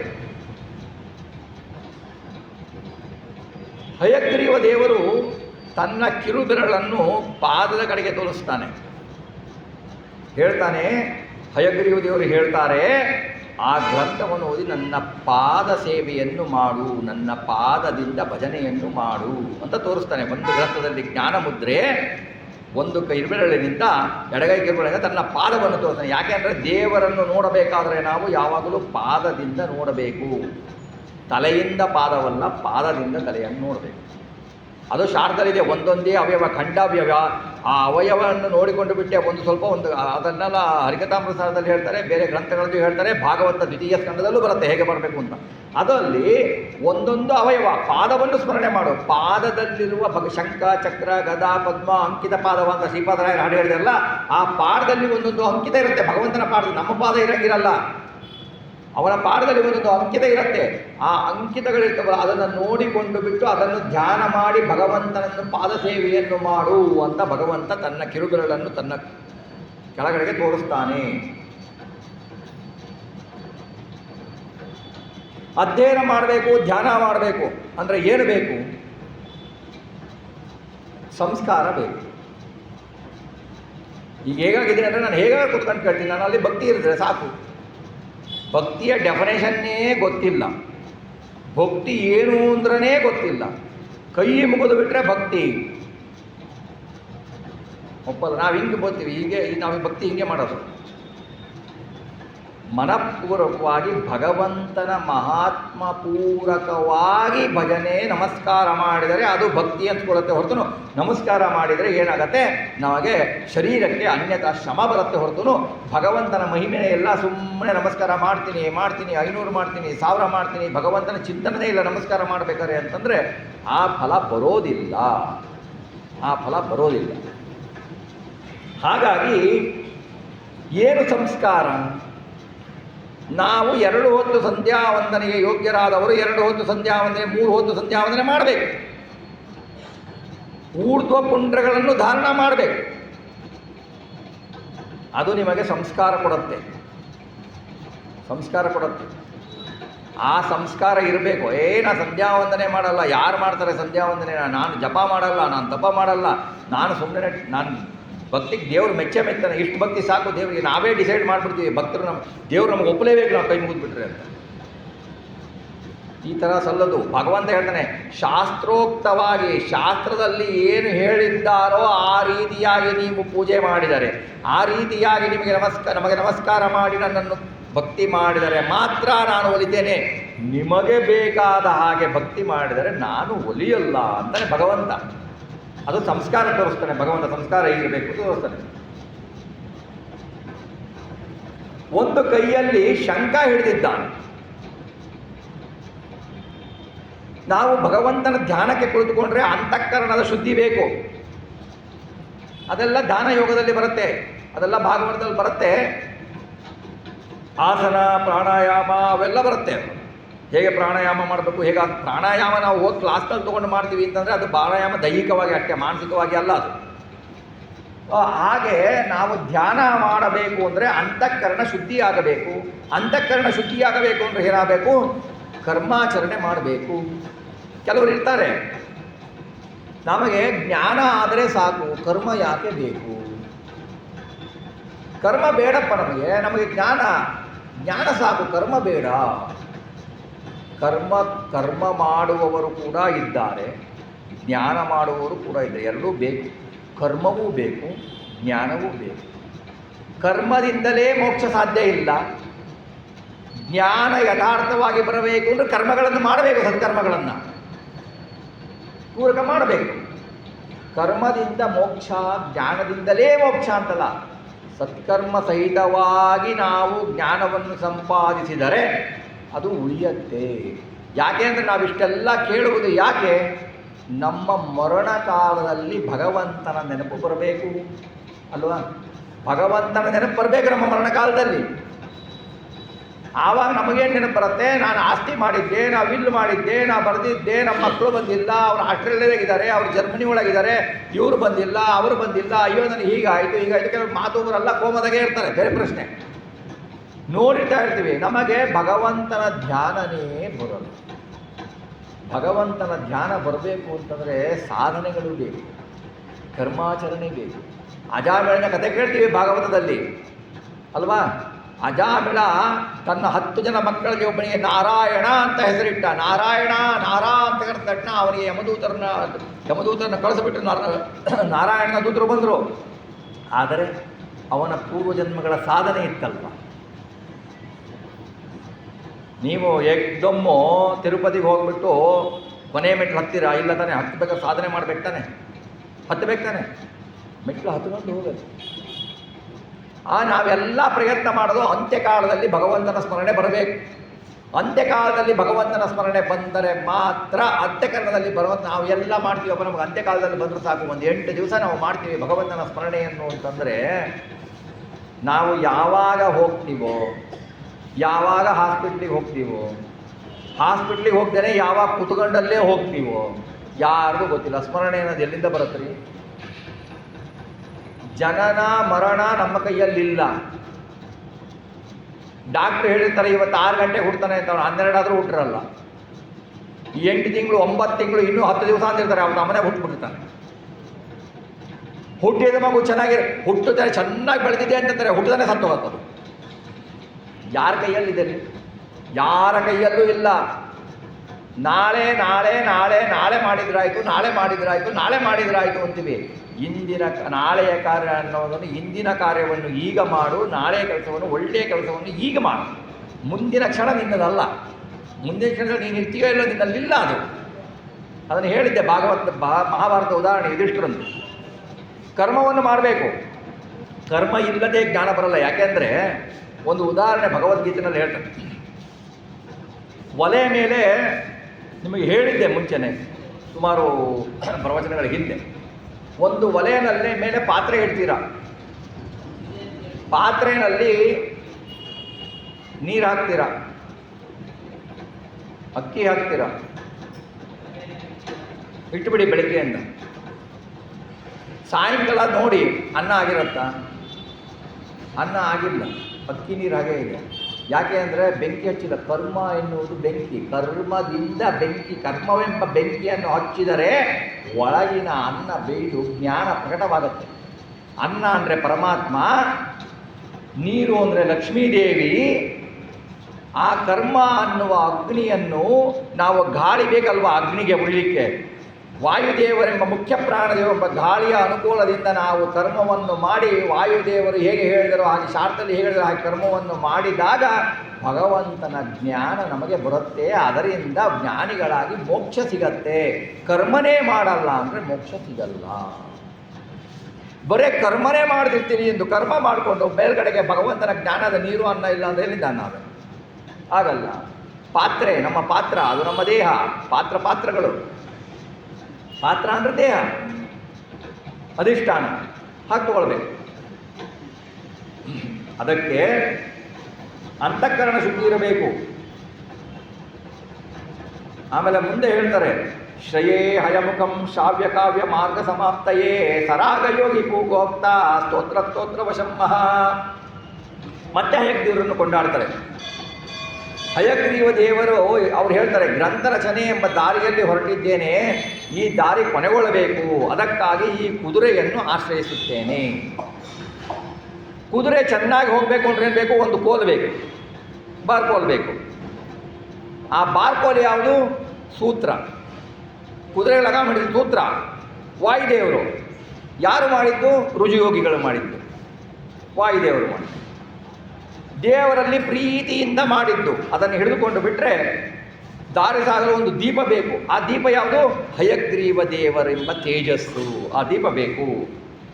ಈ ರೀತಿ ಹಯಗ್ರೀವ ದೇವರನ್ನು ಪೂಜಿಸಿದರೆ ದಾರಿಯೂ ಸಿಗುತ್ತೆ, ಬೆಳಕೂ ಸಿಗುತ್ತೆ. ಹಯಗ್ರೀವ ದೇವರನ್ನು ಆದ್ದರಿಂದ ಆಶ್ರಯಿಸುತ್ತೇನೆ ಅಂತ ಶ್ರೀ ವಾದಿರಾಜ ಗುರುಸಾರ್ವಭೌಮರು ಹೇಳ್ತಾರೆ. ಆಮೇಲೆ ಸಿಂಜನ್ನೂಪುರಶೋಭಿಪಾದ ಕಮಲಾಂ ಮಂದಸ್ಮಿತೋದ್ಯನ್ಮುಖಿಂ ಕಂಜಾಕ್ಷಿಂ ಕುಜಭಾರ ಭೀರು ವಿಲಸನ್ ಮಧ್ಯಾಂ ಕುಣತ್ಕಂಕಣಾಂ ಶಂಭ್ವಾದ್ವೈ ಪರಿಸೇವಿತಾಂ ಸುವಸನಾಂ ಜಾಂಬೂನದಾಲಂಕೃತಾಂ ಅಂಬಾಂ ತಂ ಪ್ರಣತೋಸ್ಮಿ ಕೃಷ್ಣರಮಣೀಂ ಲಂಬಾಲಕಾಂ ರುಕ್ಮಿಣೀಂ. ಆಮೇಲೆ ಭಗವಂತನ ಸ್ಮರಣೆಯನ್ನು ಮಾಡಿ ಮಹಾತಾಯಿ ಲಕ್ಷ್ಮೀ ದೇವಿಯ ಸ್ಮರಣೆಯನ್ನು ಮಾಡ್ತಾರೆ. ಲಕ್ಷ್ಮೀ ದೇವಿಯ ಪಾದವನ್ನು ಸ್ಮರಣೆ ಮಾಡ್ತಾರೆ, ಕಮಲದಂತಹ ಪಾದಗಳನ್ನು, ಅದರಲ್ಲಿ ಧ್ವನಿ ಇರುವ ಗೆಜ್ಜೆಗಳು. ಕೂಡಲೇ ಮುಖದ ಲಕ್ಷ್ಮಿಯ ಎಲ್ಲ ಅವಯವಗಳಿಗೂ ಅಭೇದವನ್ನು ತೋರಿಸು. ಅವಳ ಅವಳಿಗೂ ಅಭೇದ ಇದೆ. ಮಂದಹಾಸ, ಸ್ವಯಂ ಪವಿತ್ರ ಅವಳು, ಹುಟ್ಟಿದ ಕಮಲವೂ ಪವಿತ್ರ. ಅಂತಹ ಕಣ್ಣುಗಳುಳ್ಳ ರುಕ್ಮಿಣಿ, ಅವಳ ದೃಷ್ಟಿ ನಮ್ಮ ಮೇಲೆ ಬಿತ್ತು ಅಂತಂದರೆ ನಮಗೆ ಪಾವಿತ್ರ್ಯ ಎಂದರ್ಥ. ನಮ್ಮ ದೃಷ್ಟಿ ಯಾರ ಮೇಲೆ ಬಿತ್ತು ಅಂದರೆ ಕೆಡಕಾಗದೇ ಜಾಸ್ತಿ. ದೃಷ್ಟಿ ದೋಷ ಅಂತಲೇ ನಾವು ತೆಗಿತೀವಿ ಅಲ್ವಾ? ದೃಷ್ಟಿ ದೋಷ ಅಂತಲೇ ತೆಗಿತೀವಿ. ಯಾಕೆ ಅಂದರೆ ಯಾರ ಕಣ್ಣು ಹೇಗಿರೋದು ಗೊತ್ತಿಲ್ಲ, ನಮ್ಮದೆಲ್ಲ ದೋಷದೇ. ಕನ್ನಡಕ ಹಾಕೊಂಡು ನೋಡಿದ್ರು ಅಷ್ಟೇ, ಕನ್ನಡಕ ಬಿಟ್ಟು ನೋಡಿದ್ರು ಅಷ್ಟೇ, ದೋಷನೇ ನಮ್ಮ. ಆದರೆ ಲಕ್ಷ್ಮಿಯ ಕಟಾಕ್ಷ ಬೀಳಬೇಕು. ಲಕ್ಷ್ಮೀನಾರಾಯಣರ ಕಟಾಕ್ಷ ಬಿದ್ದರೆ ನಮ್ಮ ದೋಷಗಳು. ಆವಾಗ ಲಕ್ಷ್ಮಿಯ ನಾವು ಹೇಗೆ ಲಕ್ಷ್ಮೀನಾರಾಯಣರನ್ನು ಹೇಗೆ ಅಂದರೆ, ನಿಮ್ಮ ಕಣ್ಣುಗಳಿದ್ದಾವಲ್ಲ, ನೀವು ದೋಷ ಇಲ್ಲದವರು, ದೋಷರಾಹಿತ್ಯರು. ನಿಮ್ಮ ಕಮಲಂತ ಕಣ್ಣುಗಳು, ಅತ್ಯಂತ ಪವಿತ್ರವಾದ ಕಣ್ಣುಗಳು, ನಿರ್ಮಲವಾದ ಕಣ್ಣುಗಳು ಅಂತ ಅವರನ್ನು ಚಿಂತಿಸಿ ಅನುಸಂಧಾನ ಮಾಡಿಕೊಂಡ್ರೆ ನಮ್ಮ ಕಣ್ಣುಗಳಿಗೂ ದೋಷ ಕಡಿಮೆ ಆಗತ್ತೆ, ದೋಷ ಬರುವುದು ತಪ್ಪತ್ತೆ. ಇನ್ನು ಅವಳ ಎದೆ ದೊಡ್ಡದು, ಚಿಕ್ಕ ಹೊಟ್ಟೆ, ಅವನ್ನೆಲ್ಲ ವರ್ಣನೆ ಮಾಡಿದ್ದಾರೆ ದಾಸರು. ಅವಳ ಹೊಟ್ಟೆ ಚಿಕ್ಕದು, ಉದರ ಚಿಕ್ಕದು. ಉದರ ಊಟಕ್ಕೆ ಸಂಬಂಧಿಸಿದ್ದಲ್ವ, ನಮಗೆಲ್ಲ ಗೊತ್ತು. ಉದರ ಊಟಕ್ಕೆ ಸಂಬಂಧಿಸಿದ್ದು. ಊಟ ಕಡಿಮೆ ಇರಬೇಕು, ಪಾಠ ಜಾಸ್ತಿ ಇರಬೇಕು ಅಂತ ತೋರಿಸ್ತಾರೆ. ಊಟ ಕಡಿಮೆ, ನಮ್ದು ಹಾಗಾಗಲ್ಲ. ಪಾಠನೇ ಇಲ್ಲ, ಊಟನೇ ಜಾಸ್ತಿ. ಅದಕ್ಕೆ ನಮ್ದೇನಾಗುತ್ತೆ, ಹೊಟ್ಟೆ ನಮ್ಮದು ದೊಡ್ಡದಾಗಿ ಬಂದ್ಬಿಡುತ್ತೆ. ಹೊಟ್ಟೆ ದೊಡ್ಡದಿರುತ್ತೆ. ಕೆಲವರಿಗೆ ಹೊಟ್ಟೆ ಊಟ ಮಾಡಲ್ಲ, ಹೊಟ್ಟೆ ದೊಡ್ಡದಿರುತ್ತೆ. ಯಾಕೆಂದರೆ ಅದರಲ್ಲಿ ವಾಯುನೇ ತುಂಬ್ಕೊಂಡ್ಬಿಟ್ಟಿರುತ್ತೆ. ಆ ವಾಯುನು ಮುಖ್ಯ ಪ್ರಾಣದೇವರ ಅನುಗ್ರಹದಿಂದ ಬಂದ ವಾಯು ಅಲ್ಲ, ದುರಾಗ್ರಹದಿಂದ ಬಂದ ವಾಯುನೇ ಆಗ್ತಿರುತ್ತೆ. ಕೇವಲ ಲಕ್ಷ್ಮಿಗೆ ಏನಂತಾರೆ ಅಂದರೆ ಅವರು, ಲಕ್ಷ್ಮೀ ದೇವಿಗೆ ಶ್ರೀಕೃಷ್ಣ ರಮಣೀಂ ಅಂತಾರೆ. ಯಾಕೆ ಲಕ್ಷ್ಮೀದೇವಿ ಅಂತಲೇ ಹೇಳ್ಬೋದಲ್ಲ ಅಂದರೆ ಲಕ್ಷ್ಮೀದೇವಿಗೆ ಲಕ್ಷ್ಮೀ ಅಂತ ಕರೆಯುವುದಕ್ಕಿಂತ ಭಗವಂತನ ಪತ್ನಿ ಅಂತ ಕರೆದರೆ ಬಹಳ ಇಷ್ಟ. ಲಕ್ಷ್ಮೀದೇವಿಗೆ ಲಕ್ಷ್ಮೀ ಸ್ತುತಿ ಒಂದೇ ಲಕ್ಷ್ಮೀ ಸ್ತುತಿ ಶಾಸ್ತ್ರದಲ್ಲಿ ನಿಷಿದ್ಧ. ಲಕ್ಷ್ಮೀದೇವಿಯ ಸ್ತುತಿ ಅಂದರೆ ನಾರಾಯಣನನ್ನು ಬಿಟ್ಟು ಲಕ್ಷ್ಮೀದೇವಿಯನ್ನು ಭಜನೆ ಮಾಡುವುದು ಶಾಸ್ತ್ರದಲ್ಲಿ ನಿಷಿದ್ಧ. ಅದಕ್ಕೆ ಕೃಷ್ಣರಮಣಿ ಅಂತ ಕರೀತಾರೆ.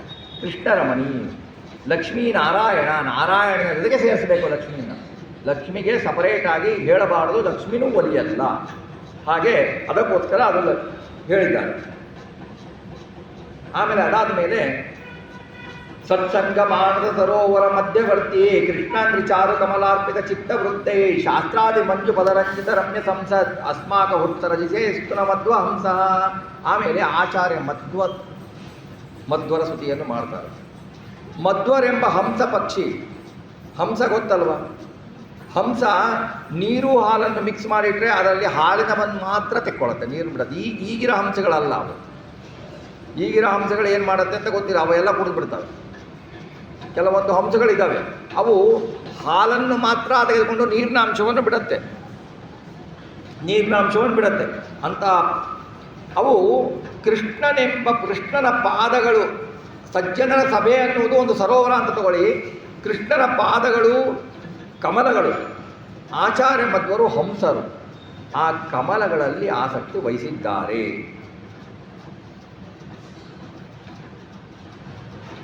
ಆ ಮಧ್ವರೆಂಬ ಹಂಸ ನಮ್ಮ ಹೃದಯದಲ್ಲಿ ಸದಾ ಇರಬೇಕು. ನಮ್ಮ ಹೃದಯದಲ್ಲಿ ಕಮಲ ಇದೆ. ಒಂದೊಂದು ಅವಯವದಲ್ಲೂ ಕಮಲಗಳು, ಇಷ್ಟು ದಳದ ಕಮಲಗಳು ಅಂತ ಇದೆ, ಚಿಂತನೆ ಇದೆ. ಹರಿಕಥಾ ಪ್ರಸಾದದಲ್ಲಿ ಕೊಟ್ಟಿದ್ದಾರೆ, ನೀವು ನೋಡ್ಬೋದು. ಗ್ರಂಥಗಳಲ್ಲಿ ವಿಷ್ಣು ರಾಸದಲ್ಲಿ ಬೇಕು, ಅನೇಕ ಗ್ರಂಥಗಳಲ್ಲಿ ಉಲ್ಲೇಖವಾಗಿದೆ. ಆ ಕಮಲಗಳು, ಆ ಕಮಲ ನಮ್ಮ ಹೃದಯ ಸರೋವರ ಅಂತ ತಿಳ್ಕೊಂಡ್ರೆ ಅದರಲ್ಲಿ ಕಮಲಗಳು. ಮಧ್ವಶಾಸ್ತ್ರ, ಆಚಾರ್ಯ ಮಧ್ವರು ಬೇರೆ ಅಲ್ಲ, ಮಧ್ವಶಾಸ್ತ್ರ ಬೇರೆ ಅಲ್ಲ. ನಮ್ಮ ಮನೆಯಲ್ಲಿ ಸರ್ವಮೂಲ ಗ್ರಂಥ ಇತ್ತು, ಅದಕ್ಕೆ ದಿವಸ ಮಂಗಳಾರತಿ ಮಾಡಿ ಪೂಜೆ ಮಾಡ್ತಿದ್ವಿ ಅಂತಂದರೆ ಎಷ್ಟೋ ಜನ್ಮದ ಪುಣ್ಯ ಬೇಕು ಅದು ಮಾಡಲಿಕ್ಕೆ. ಆ ಮಾಡ್ತಾ ಇದ್ದರೆ ಎಷ್ಟೋ ಜನ್ಮದಲ್ಲೂ ಅದು ಓದುವ ಶಕ್ತಿ ಕೊಡ್ತಾನೆ ದೇವರು, ಅರ್ಥ ಮಾಡಿಕೊಳ್ಳುವ ಶಕ್ತಿ ಕೊಡ್ತಾನೆ. ಆ ಪ್ರತಿಮೆ ಭಾಗವತಾದಿಗಳು ಸಾಕ್ಷಾತ್ ಭಗವಂತನ ಪ್ರತಿಮೆ. ಮನೆಯಲ್ಲಿ ಕೃಷ್ಣನ ಮೂರ್ತಿ ಇಲ್ಲ, ಪ್ರತಿಷ್ಠಾಪನೆ ಮಾಡಿದ ಭಾಗವತ ಗ್ರಂಥವನ್ನು ಇಡಿ, ಭಾಗವತ ಗ್ರಂಥವನ್ನು ಇಟ್ಟು ಅದಕ್ಕೆ ಅಭಿಷೇಕ ಅರ್ಚನೆಯನ್ನು ಮಾಡಿ ಕೃಷ್ಣನಿಗೆ ಅರ್ಚನೆ ಮಾಡಿದಷ್ಟು. ಭಗವಂತನೇ ಹೇಳ್ತಾನೆ, ಕಲಿಯುಗದಲ್ಲಿ ನನ್ನ ರೂಪ ಭಾಗವತ. ಆ ಭಾಗವತದ ರೂಪ ಭಾಗವತ ಗ್ರಂಥ. ಹಾಗಾಗಿ ಮಧ್ವರು ಬರೇ ಹಂಸರಲ್ಲ, ಅವರು ಪರಮಹಂಸರು. ಸನ್ಯಾಸಿಗಳಿಗೆ ಪರಮಹಂಸರು ಅಂತ ಕರಿತೀವಿ. ಸದಾ ಸ್ವಚ್ಛವಾಗಿರ್ತಾರೆ ಅವರು. ಇಂತಹ ಮಧ್ವರು ನಮ್ಮ ಹೃದಯದಲ್ಲಿ ನೆಲೆಸಬೇಕು ಅಂತಂದರೆ ನಮ್ಮ ಹೃದಯ ಸ್ವಚ್ಛ ಆಗಿರಬೇಕಲ್ವ. ಯಾರಾದರೂ ನೀವು ಮನೇಲಿ ಬಂದಾಗ ಯಾರೋ ಬೇಕಾದವರು ಲೌಕಿಕವಾದವರು ನಿಮಗೆ ಪರಿಚಯ ಬಂದಾಗ ಕುತ್ಕೊಳ್ಳಿ ಅಂತಂದು ಆ ಕುರ್ಚಿ ಮೇಲೆ ಅಥವಾ ಆ ಚೇರ್ ಮೇಲೆ ಗಲೀಜು ಹಾಕಿದರೆ ಕುತ್ಕೊಳ್ತಾರ ಅವರು? ಇಲ್ಲ ತಾನೆ, ಕುತ್ಕೊಳ್ಳಲ್ಲ ತಾನೆ, ಕ್ಲೀನ್ ಮಾಡ್ತಿರ ತಾನೆ. ಹಾಗೆ ನಮ್ಮ ಹೃದಯದಲ್ಲಿ ಕಲ್ಮಶಗಳನ್ನೆಲ್ಲ ತುಂಬಿಕೊಂಡು ಬಿಟ್ಟು ಆಚಾರ ಮಧ್ವರೇ ಬಂದು ಕುತ್ಕೊಳ್ಳಿ ಅಂತಂದರೆ ಎಲ್ಲಿಂದ ಕುತ್ಕೋತಾರೆ? ಕೂಡಲ್ಲ. ನಮ್ಮ ಹೃದಯ ನೀರಿನಂತೆ ಸ್ವಚ್ಛ ಆಗಿರಬೇಕು. ತಳಸ್ಪರ್ಶಿಯಾದ ಜ್ಞಾನಕ್ಕೆ, ಒಳಗಡೆ ಇರುವ ಗೂಢಾರ್ಥ ಜ್ಞಾನಕ್ಕೆ ನಮ್ಮ ಮನಸ್ಸು ಸ್ವಚ್ಛವಾಗಿರಬೇಕು. ಯಾಕೆ ಅಂದರೆ ತಿಳಿ ನೀರಿನಲ್ಲಿ ತಳದಲ್ಲಿರುವ ವಸ್ತುಗಳು ಕಾಣ್ತವೆ. ಭಾಗವತದಲ್ಲಿ ಬರುತ್ತೆ. ಭರತ ಚಕ್ರವರ್ತಿ ಏನು ಮಾಡ್ತಾನೆ? ಭರತ ಚಕ್ರವರ್ತಿ ತಾನು ನದಿಯಲ್ಲಿ ಸ್ನಾನಕ್ಕೆ ಹೋದಾಗ ಆ ನೀರು ಎಷ್ಟು ಸ್ವಚ್ಛ ಇತ್ತೋ ಆವಾಗ ಅಂತ ಹೇಳ್ತಾರೆ. ಆ ನೀರು ಎಷ್ಟು ಸ್ವಚ್ಛ ಆಗಿತ್ತು ಅಂದರೆ ಅವನ ತಲೆಯಲ್ಲಿರುವ ಒಂದು ಬಿಳಿ ಕೂದಲು ಅಲ್ಲಿ ಕಾಣುತ್ತೆ ನೀರಿನಲ್ಲಿ. ಈಗೇನು ಬಿಳಿ ಕೂದಲಲ್ಲ, ನಮ್ಮ ಮುಖನೇ ಕಾಣಲ್ಲ. ಈಗ ಎಲ್ಲಿ ಕಾಣುತ್ತೆ? ಅಷ್ಟು ಸ್ವಚ್ಛವಾಗಿತ್ತು. ಈಗೂ ಶಾಸ್ತ್ರದಲ್ಲಿ ಹೇಳ್ತಾರೆ, ನೀವು ತೀರ್ಥಕ್ಷೇತ್ರಗಳಲ್ಲಿ ಹೋಗಿ ಗಲೀಜು ಮಾಡುವುದು, ನದಿಗಳಲ್ಲಿ ಗಲೀಜು ಮಾಡುವುದು, ಇತ್ತಿತ್ತ ನರಕಗಳಿದೆ ಅಂತ ಆ ನರಕಗಳನ್ನು ಹೇಳ್ತಾರೆ ಗರುಡ ಪುರಾಣದಲ್ಲಿ. ಅಲ್ಲಿ ಉಗುಳುವುದಾಗಲಿ, ಅಲ್ಲಿ ಕೈ ತೊಳೆಯೋದಾಗಲಿ, ಮೈ ತೊಳೆಯೋದಾಗಲಿ ಮಾಡಿದರೆ ಇಷ್ಟು ಅನರ್ಥ ಪಾಪಗಳು ಬರ್ತದೆ. ಅವೆಲ್ಲ ಮಾಡದೆ ಅವನ್ನೇ ಹಾಗಾಗಿ ಆವಾಗ ಆ ಭರ್ತನಿಗೆ ಒಂದು ಕೂದಲು ಬಿಳಿ ಕೂದಲು ಕಾಣುತ್ತೆ. ಒಂದು ಬಿಳಿ ಕೂದಲು ಕಂಡ ತಕ್ಷಣ ಅವನು ರಾಜ್ಯವನ್ನೇ ತ್ಯಾಗ ಮಾಡಿ ಮಗನಿಗೆ ಕೊಟ್ಟು ಅಭಿಷೇಕ ಮಾಡಿಬಿಡ್ತಾನೆ. ಈಗ ಬಿಳಿ ಕೂದಲು ಬಂದು ತ್ಯಾಗ ಮಾಡಿ ಮನೆ ಬಿಟ್ಟು ಹೋಗ್ತೀನಿ ಅಂತಂದರೆ ಅವನು ಹುಟ್ಟಾನೆ ಬಿಳಿ ಕೂದಲು ಬಂದುಬಿಡ್ತಾವೆ. ಈಗ ಬಿಳಿ ಕೂದಲಿಗೂ ಇಲ್ಲ, ಹುಟ್ಟಾನೆ ಬಿಳಿ ಕೂದಲು ಬಂದ್ಬಿಡ್ತಾರೆ. ಇಲ್ಲ ಬಣ್ಣ ಹಾಕ್ಕೊಂಡ್ರೆ ಬಿಳಿ ಕೂದಲು ಬರ್ಸ್ಕೊಂಡಿರ್ತಾರೆ. ಹೀಗಿರುತ್ತೆ ಅದೇ. ಹೀಗೆ ಆ ನೀರು ಸ್ವಚ್ಛ ಹೇಗಿರಬೇಕು ಅನ್ನೋದು ಇರಬೇಕು. ಹಾಗೆ ಹೃದಯ ಸ್ವಚ್ಛವಾಗಿದ್ದಾಗ ಶ್ರೀಮದ್ ಆಚಾರ್ಯರು ಬಂದು ಕುಳಿತುಕೊಳ್ತಾರೆ ಅಲ್ಲಿ. ಆಮೇಲೆ ಭಾರತೀಯ ಸ್ತೋತ್ರವನ್ನು ಮಾಡ್ತಾರೆ. ಭಾರತೀಯ ಸ್ತೋತ್ರವನ್ನು ಮುಖದಿಂದ ಮಾಡ್ತಾರೆ. ಯಾಕೆಂದರೆ ಮುಂದೆ ಇವರು ಭಾವಿ ಸಮೀರರು, ಮುಂದೆ ಇವರ ರುಜುಗಳಿಗೆಲ್ಲ ಅವರು ಮುಂದೆ ಸಮೀರರಾದಾಗ ಅವರ ಪತ್ನಿ ಹೆಸರೆಲ್ಲ ಭಾರತಿ ಅಂತಲೇ ಬರುತ್ತೆ. ಹಾಗಾಗಿ ಅವರನ್ನು ಸ್ಮರಣೆ ಮಾಡ್ತಾರೆ.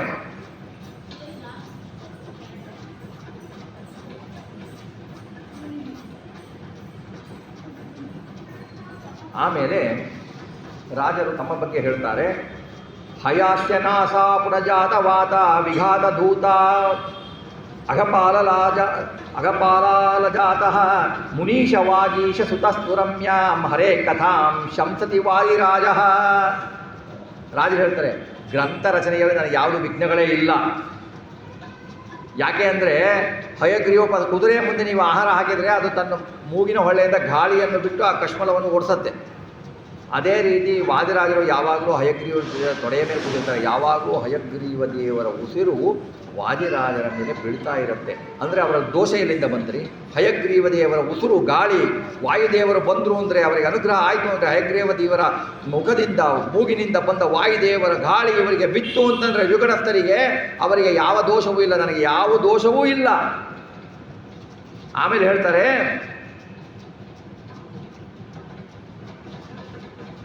ದೇವರ ಅದು ಗಾಳಿಯಿಂದ ಯಾಕೆ ಬಂತು, ಹಯಗ್ರೀವ ದೇವರೇ ಯಾಕೆ ಕೊಡಲಿಲ್ಲ ಅಂದರೆ ದೇವರ ಅನುಗ್ರಹ ಮುಖ್ಯ ಪ್ರಾಣದ ಮೂಲಕವೇ ಆಗಬೇಕು ಅನ್ನೋದನ್ನು ಅಲ್ಲಿ ತೋರಿಸ್ತಾರೆ.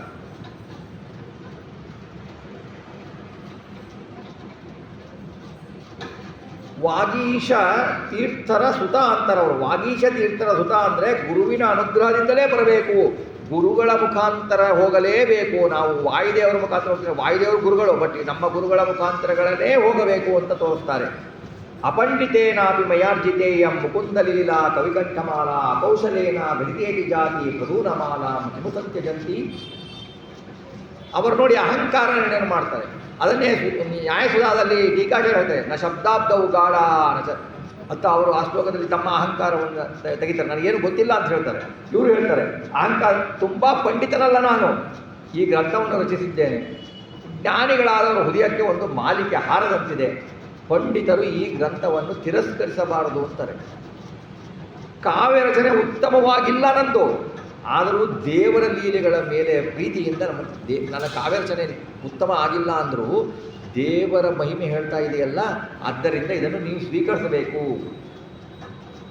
ಹೇಗೆ ಅಂದರೆ ಹಾರ ಚೆನ್ನಾಗಿರದಿದ್ದರೂ ಹಾರದಲ್ಲಿರುವಂಥ ಉತ್ತಮ ಪುಷ್ಪಗಳು, ನೀವೇನೋ ಹಾರ ಮಾಡಿಬಿಡಿ, ಯಾವುದೋ ಹೂವು ಹಾರ ಹಾಕ್ಬಿಡಿ, ಯಾವುದೋ ನಿಷಿದ್ಧ ಹೂವುಗಳ ಹಾರ ಕಟ್ಬಿಡಿ, ಒಳ್ಳೆ ಹಾರ ಚೆನ್ನಾಗಿದೆ ಅಂತ ದೇವರಿಗೆ ಏರಿಸ್ತಾರ? ಹಾರ ಚೆನ್ನಾಗಿಲ್ಲ ಅನ್ನೋದ್ರಿಂದ ಪುಷ್ಪಗಳ ಪರಿಮಳ ಭರಿತವಾದ ಪುಷ್ಪಗಳಿರ್ತಾವಲ್ಲ, ಅವು ಚೆನ್ನಾಗಿರ್ತವೆ.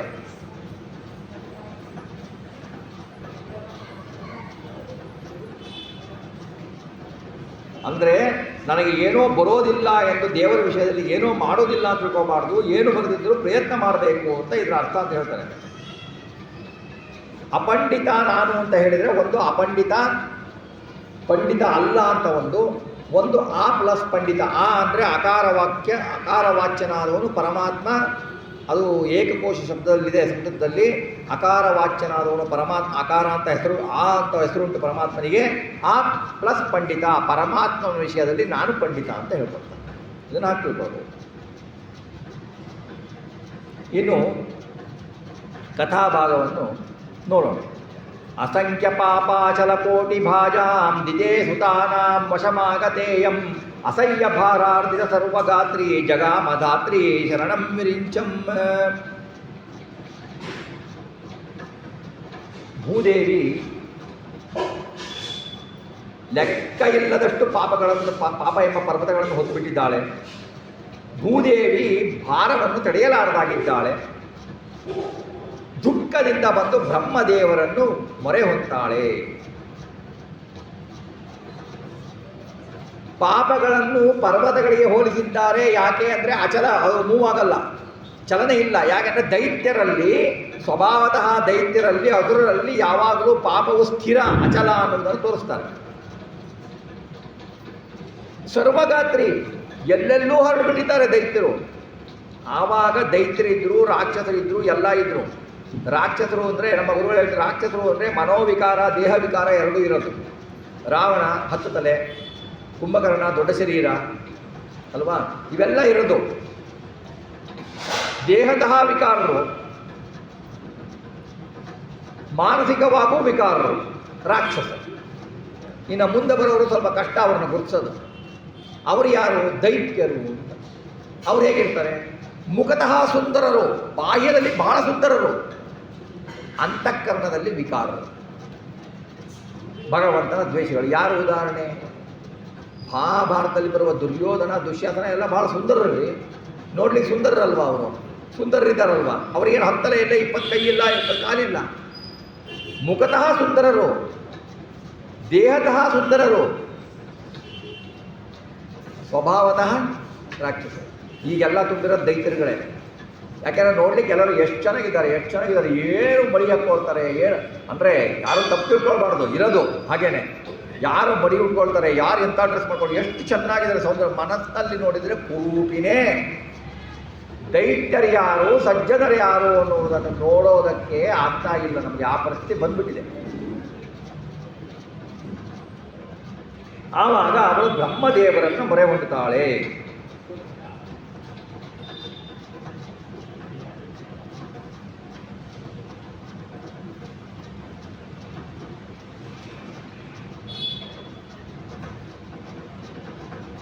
ಬ್ರಹ್ಮದೇವರನ್ನು ಬಂದು ಮೊರೆ ಹೊಂದುತ್ತಾಳೆ. ಮುಕುಂದ ವಿದ್ವೇಷಿ ಭರೇಣ ಭಿನ್ನ ಬಭೂವ ಸಾಕ್ಷಾಂತಿಯುತಾಪಿ ಖಿನ್ನ ತಥಾಹಿ ಲೋಕೆ ಪತಿನಿಂದಕೇಭ್ಯ ಪತಿವ್ರತಾನಾಂ ಅಪರತ್ವಹಾರ. ಭೂಮಿಗೆ ಕ್ಷಮಾ ಅಂತ ಹೆಸರು. ಎಲ್ಲವನ್ನೂ ಸಹಿಸ್ತಾಳ್ರಿ. ದೈತ್ಯರನ್ನು ಸಹಿಸಬೇಕಾಗಿಲ್ಲ, ಎಲ್ಲರನ್ನೂ ಸಹಿಸ್ತಾಳೆ. ಭೂಮಿಗೆ ಕ್ಷಮಾಧರಿ ಅಂತ ಹೆಸರು. ಅವಳು ಎಲ್ಲ ದೈತ್ಯರನ್ನ ಯಾಕೆ ಸಹಿಸಲ್ಲ? ಅಂದರೆ ಅವಳಿಗೆ ಎಲ್ಲರ ಭಾರನೂ ಭಾರ ಅಲ್ಲ ರೀ. ಪತಿವ್ರತೆಯಾದ ಹೆಂಗಸರಿಗೆ ಅವಳ ಗಂಡನನ್ನು ಬೈದರೆ ಬಹಳ ಸಿಟ್ಟು ಬರೋದು.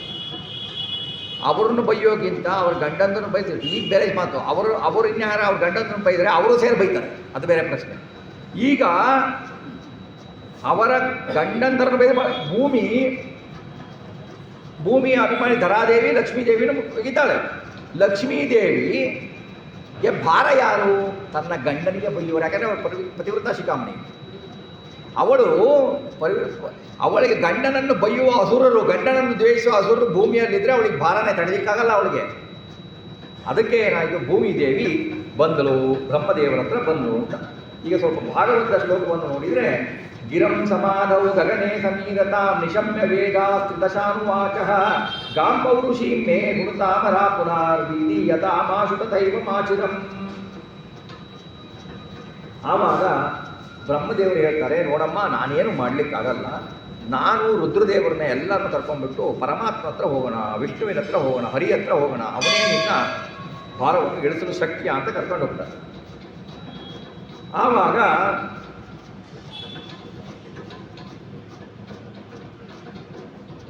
ಹರಿ ಏನು ಮಾಡ್ತಾನೆ, ಶ್ರೀಹರಿ ಏನು ಮಾಡ್ತಾನೆ, ಆಕಾಶದಲ್ಲಿ ನಿಂತ್ಕೊಂಡು ಬಿಟ್ಟು ನುಡಿತಾನೆ. ಲಕ್ಷ್ಮೀದೇವಿಗೆ ಕಾಣತ್ತೆ, ಬ್ರಹ್ಮದೇವರಿಗೆ ಅವನು ಕಾಣಲ್ಲ. ಬ್ರಹ್ಮದೇವರಿಗೆ ಅವನ ಶಬ್ದ ಕೇಳಿಸುತ್ತೆ, ಬೇರೆ ದೇವತೆಗಳಿಗೆ ಆ ಶಬ್ದನೂ ಕೇಳಲ್ಲ. ಬ್ರಹ್ಮದೇವರು ಅವರು ಏನು ಹೇಳಿದ್ರು, ಶ್ರೀಹರಿ ಏನು ಹೇಳಿದ್ರು ಅಂತ ಬೇರೆ ದೇವತೆಗಳಿಗೆ ಹೇಳ್ತಾರೆ. ಅಂದರೆ ಇಲ್ಲಿ ತಾರತಮ್ಯ ತೋರಿಸ್ಬಿಟ್ಟು, ತಾರತಮ್ಯವನ್ನು ತೋರಿಸಿದ್ರು. ಇದೇನಿದೆ ಹರಿವಂಶದಲ್ಲಿ ಹೇಳ್ತಾರೆ. ಇದಾದ ಮೇಲೆ ಶ್ರೀಹರಿ ಎಲ್ಲ ದೇವತೆಗಳಿಗೆ ಮೇರುವಿನ ಶಿಖರಕ್ಕೆ ಬರ್ತಾನೆ. ಅಲ್ಲಿ ತುಂಬಿದ ಸಭೆಯಲ್ಲಿ ಶ್ರೀಹರಿ ಆಜ್ಞೆಯನ್ನು ವಿವರವಾಗಿ ಹೇಳಿ ದೇವತೆಗಳು ಯಾರ್ಯಾರಾಗಿ ಹುಟ್ಟಬೇಕು, ಅಲ್ಲಿ ಯಾಕೆ ಸಭೆ ಮಾಡ್ತಾರೆ ಅಂದರೆ, ನಾವು ಸಭೆ ಮಾಡಿದ್ರೆ ದೈತ್ಯರು ಕದ್ದು ಆಲಿಸ್ಲಿ, ಇಂತಿಂಥವ್ರು ಅವತಾರ ಮಾಡ್ತಾ ಇದ್ದಾರೆ, ನಾವು ಹೀಗೆ ಬರಬೇಕು ಅಂತ ಅದರ ಸುಮಾರು ಆಗಬೇಕಲ್ವಾ, ಅವರು ಬರಬೇಕು ಅಂತ ಹೇಳಿಬಿಟ್ಟು ಅದಕ್ಕೆ ಮೇರು ಪರ್ವತದಲ್ಲಿ ಸಭೆಯನ್ನು ಮಾಡ್ತಾರೆ.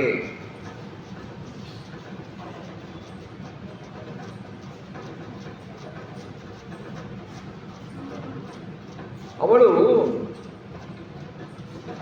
ನಿಶಮ್ಯ ಗೋಬ್ರಾಹ್ಮಣ ಮುಖ್ಯ ಬಂಧುಂ ಧ್ರುವಂ ಮುಕುಂದಂ ಶರಣಂ ವ್ರಜಂತಿ ಬಭೂವ ಗೋರೂಪ ಧರಾಧರಾ ಸಾ ತಮಾರ್ಥಭಾರ ಅಪಹಾರಂ ಸದೀನ. ಭೂಮಿ ಗೋವಿನ ರೂಪವನ್ನು ತಾಳಿ ದೇವರನ್ನು ಮೊರೆ ಹೊಡ್ತಾನೆ. ಯಾಕೆ ಅಂದರೆ ಶ್ರುತಿಯಲ್ಲಿ ಗೋಬ್ರಾಹ್ಮಣ ಹಿತಾಯಶ ಅಂತಲೇ ಇದೆ ಅಲ್ವಾ. ಗೋವುಗಳು ಬ್ರಾಹ್ಮಣರು ದೇವರಿಗೆ ಬಹಳ ಪ್ರಿಯರು. ತಮಗೆ ಇಷ್ಟವಾದವರ ಮಾತಿಗೆ ಬಹಳ ಬೇಗ ಸ್ಪಂದಿಸ್ತಾರೆ. ಭೂಮಿ ಬ್ರಾಹ್ಮಣರ ರೂಪವನ್ನು ತೆಗೆದುಕೊಂಡು ಹೋಗೋದಾಗಿತ್ತಲ್ವ. ಬ್ರಾಹ್ಮಣನು ದೇವರಿಗೆ ಪ್ರಿಯ ಅಲ್ವಾ, ಹೋಗಬೇಕಾಗಿತ್ತು. ಗೋವಿನ ರೂಪವನ್ನೇ ಯಾಕೆ ತೆಗೆದುಕೊಂಡ್ರು? ನಿಜವಾಗಿ ಬ್ರಾಹ್ಮಣರಿಗೆ ಪವಿತ್ರತೆ ಬರುವುದು ಗೋವಿನಿಂದನೇ. ಗೋವಿನ ಮಯವನ್ನು ಲೇಪಿಸಿಕೊಂಡು ಗೋವಿನ ಮಯದಿಂದ ಸ್ನಾನ ಮಾಡಿದರೆ, ಗೋಮಯದಿಂದ ಸ್ನಾನ ಮಾಡಿ ಪಂಚಗವ್ಯ ಪ್ರಾಶನದಿಂದ ಬ್ರಾಹ್ಮಣರಿಗೆ ಪಾವಿತ್ರ್ಯ ಬರುತ್ತೆ. ಆಮೇಲೆ ಗೋವಿಗೆ ವಂಚನೆ ಸ್ವಭಾವ ಇಲ್ಲ. ಬ್ರಾಹ್ಮಣರು ಕೆಲವೊಂದು ಟೈಮು ಗೋಮುಖ ವ್ಯಾಘ್ರರಾಗ್ತಾರೆ. ಒಳಗಡೆ ವ್ಯಾಘ್ರ ಇರುತ್ತೆ, ಹೊರಗಡೆ ಗೋಮುಖನಾಗಿ ಹಸನ್ಮುಖವಾಗಿ ಕೊಟ್ಬಿಟ್ಟು. ಅದಕ್ಕೆ ಭೂಮಿ ಏನು ಮಾಡಿದ್ರು, ಇವರು ಸವಾಸನೆ ಬೇಡ ಅಂದ್ರು ಗೋವಾಗಿ ಹೋಗ್ಬಿಟ್ರು. ಗೋವಾಗಿ ಹೋದ್ಲು, ಪರಮಾತ್ಮ ಬೇಗ ಒಲಿತಾನೆ ಅಂತ ರಾಜರು ಬಹಳ ಚಮತ್ಕಾರದಿಂದ ಹೇಳಿದ್ದಾರೆ.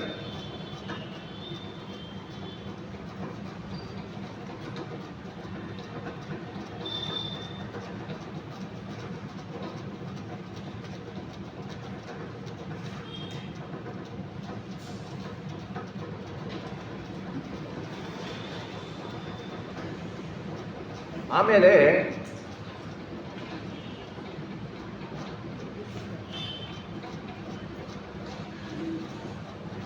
ಬ್ರಹ್ಮದೇವರು ಯದಾದ ಪದ್ಮಾಸನ ಸಂಸ್ಥಿತೋಲಂ ಜಜಾಪ ವಿದ್ಯಾಮಿತೈರವೇದ್ಯಾಂ ತದಾ ಪ್ರಭುತ್ಯೇವ ಜಗತ್ಸುನೂನಂ ಬಭೂವ ಪದ್ಮಾಸನ ಶಕ್ತಿತೋಸೌ. ತಾರು ಪದ್ಮಾಸನ ಹಾಕಿಕೊಂಡು ಜಪವನ್ನು ಮಾಡ್ತಾರೆ, ಅಧ್ಯಯನ ಮಾಡಿದ್ದಾರೆ. ಇದರ ಜಪ ಅಧ್ಯಯನಗಳಿಗೆ ಇತರರಿಗೆ ಬ್ರಹ್ಮನ ಜಪ ಅಧ್ಯಯನಗಳೆಲ್ಲ ಗೊತ್ತಾಗೋದಿಲ್ಲ ಬಿಡಿ. ಈ ಥರದ ಆಸಕ್ತಿ ಇವರು ಕಾಣಿಸಿಕೊಂಡಿದ್ದ ಅದನ್ನು ಎಲ್ಲರೂ ಪದ್ಮಾಸನ ಅಂತಲೇ ಕರೀತಾರೆ. ಇವರು ಹೀಗೆ ಭಗವಂತನ ಉಪಾಸನೆಯನ್ನು ಮಾಡ್ತಾ ಇರ್ತಾರೆ. ಹಾಗೆ ರುದ್ರದೇವರು ದೇವರನ್ನು ಹೊರತು ಬಿಟ್ಟು ಇನ್ನೆಲ್ಲವೂ ಅನಿತ್ಯ ಅಂತ ಬಿಟ್ಟು ತಮ್ಮ ವಸ್ತ್ರಾದಿಗಳನ್ನು ರುದ್ರದೇವರು ತ್ಯಜಿಸ್ತಾರೆ. ಆದ್ದರಿಂದ ಅವರಿಗೆ ದಿಗಂಬರ ಅಂತ ಹೆಸರು ಬರುತ್ತೆ. ಮನಸ್ಸಿನಲ್ಲಿ ಲೌಕಿಕ ವಸ್ತುಗಳ ಕಾಮನೆ ಬರೋದಿಲ್ಲ ರುದ್ರದೇವರಿಗೆ. ಆದ್ದರಿಂದ ಅವರಿಗೆ ಅನಂಗಜಿತ್ ಅಂತ ಕರೀತಾರೆ. ಒಳ್ಳೆಯ ಶಬ್ದಗಳಿಂದ ಸೂಚಿಸ್ತಾರೆ ಈಶನನ್ನು. ಆದ್ದರಿಂದ ಗಿರೀಶ ಅಂತ ಅವರಿಗೆ ಹೆಸರು ಬರುತ್ತೆ.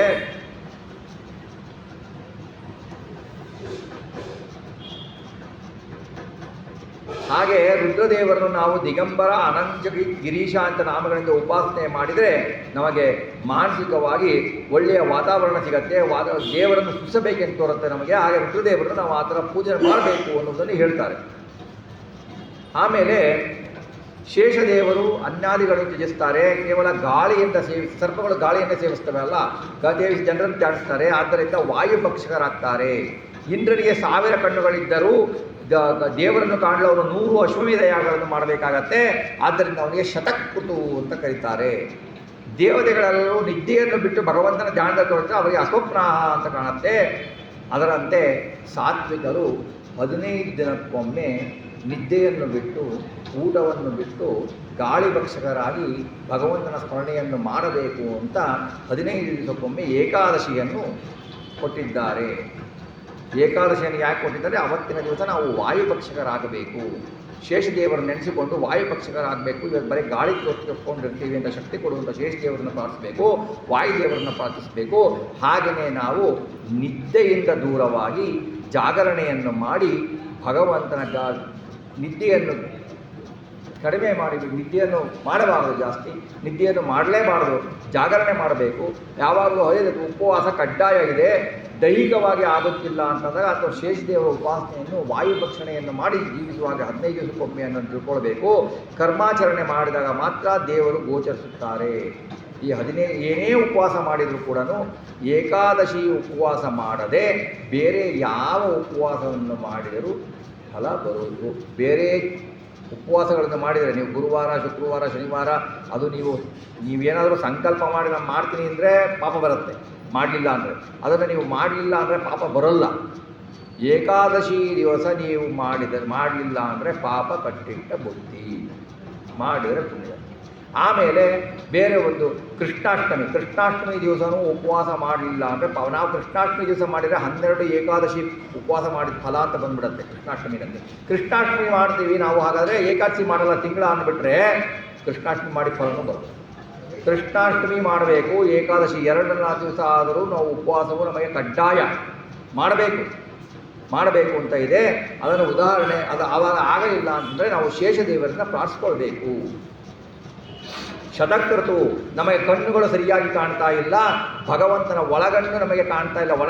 ಒಳಗಣ್ಣು ಬೇಕಲ್ವಾ, ಹೊಸ ಕಣ್ಣು ನನಗೆ ಹಚ್ಚಿಸಬೇಕು ಜಗದಮ್ಮ ಅಂತ ಕೇಳ್ತಾರಲ್ಲ, ಹಾಗೆ ನಾವು ಹೊಸ ಕಣ್ಣು ಬೇಕು ನಮಗೆ. ಒಳಗಣ್ಣಿಂದ ನೋಡೋ ಹರಿಯ ಅಂತಾರೆ, ನಮಗೆ ಒಳಗಣ್ಣಿನಿಂದ ಹರಿಯನ್ನು ನೋಡಬೇಕು. ಆ ಕಣ್ಣು ಕುರುಡಾಗಿದೆ ಅಂದಾಗ ನಾವು ಇಂದ್ರದೇವರನ್ನು ಶತಕೃತು ಅಂತ ಮಾಡಿದರೆ ಭಗವಂತನನ್ನು ನೋಡುವ ಕಣ್ಣುಗಳಿಗೆ ಸಾಮರ್ಥ್ಯವನ್ನು ಕೊಡ್ತಾನೆ ಇಂದ್ರದೇವರು. ಇಂದ್ರನ ಅಂತರ್ಯಾಮಿಯಾದ ಮುಖ್ಯ ಪ್ರಾಣದೇವರ ಅಂತರ್ಯಾಮಿಯಾದ ಭಗವಂತ ಅನ್ನೋದನ್ನು ನಾವು ತಿಳ್ಕೊಳ್ಬೇಕು. ಇವರೆಲ್ಲರೂ ಸೇರಿಕೊಂಡ್ಬಿಟ್ಟು ಭಗವಂತನನ್ನು ಪ್ರಾರ್ಥಿಸ್ತಾರೆ. ಭಗವಂತನ ಪ್ರಾರ್ಥಿಸಿದಾಗ ಬ್ರಹ್ಮದೇವರು ಪುರುಷಸೂಕ್ತದಿಂದ ಪ್ರಾರ್ಥಿಸ್ತಾರೆ. ಪುರುಷಸೂಕ್ತದಿಂದ ಯಾವಾಗಲೂ ಪುರುಷಸೂಕ್ತದಿಂದ ಪೂಜೆ ಮಾಡಲೇಬೇಕು. ಪುರುಷದಿಂದ ಪೂಜೆ ಮಾಡಿದರೆ ಭಗವಂತ ಪ್ರತ್ಯಕ್ಷನಾಗುತ್ತಾನೆ ಅನ್ನುವಲ್ಲಿಗೆ ಇವತ್ತಿನ ಈ ಚಿಂತನೆಯನ್ನು ರಾಘವೇಂದ್ರ ಸ್ವಾಮಿಗಳ ಅಂತರ್ಗತ ಭಾರತೀಯ ವಂಶಗಳ ಅಂತರ್ಗತ ಶ್ರೀ ಲಕ್ಷ್ಮೀನಾರಾಯಣನಿಗೆ ಅರ್ಪಿಸೋಣ. ಶ್ರೀಕೃಷ್ಣಾರ್ಪಣಮಸ್ತು.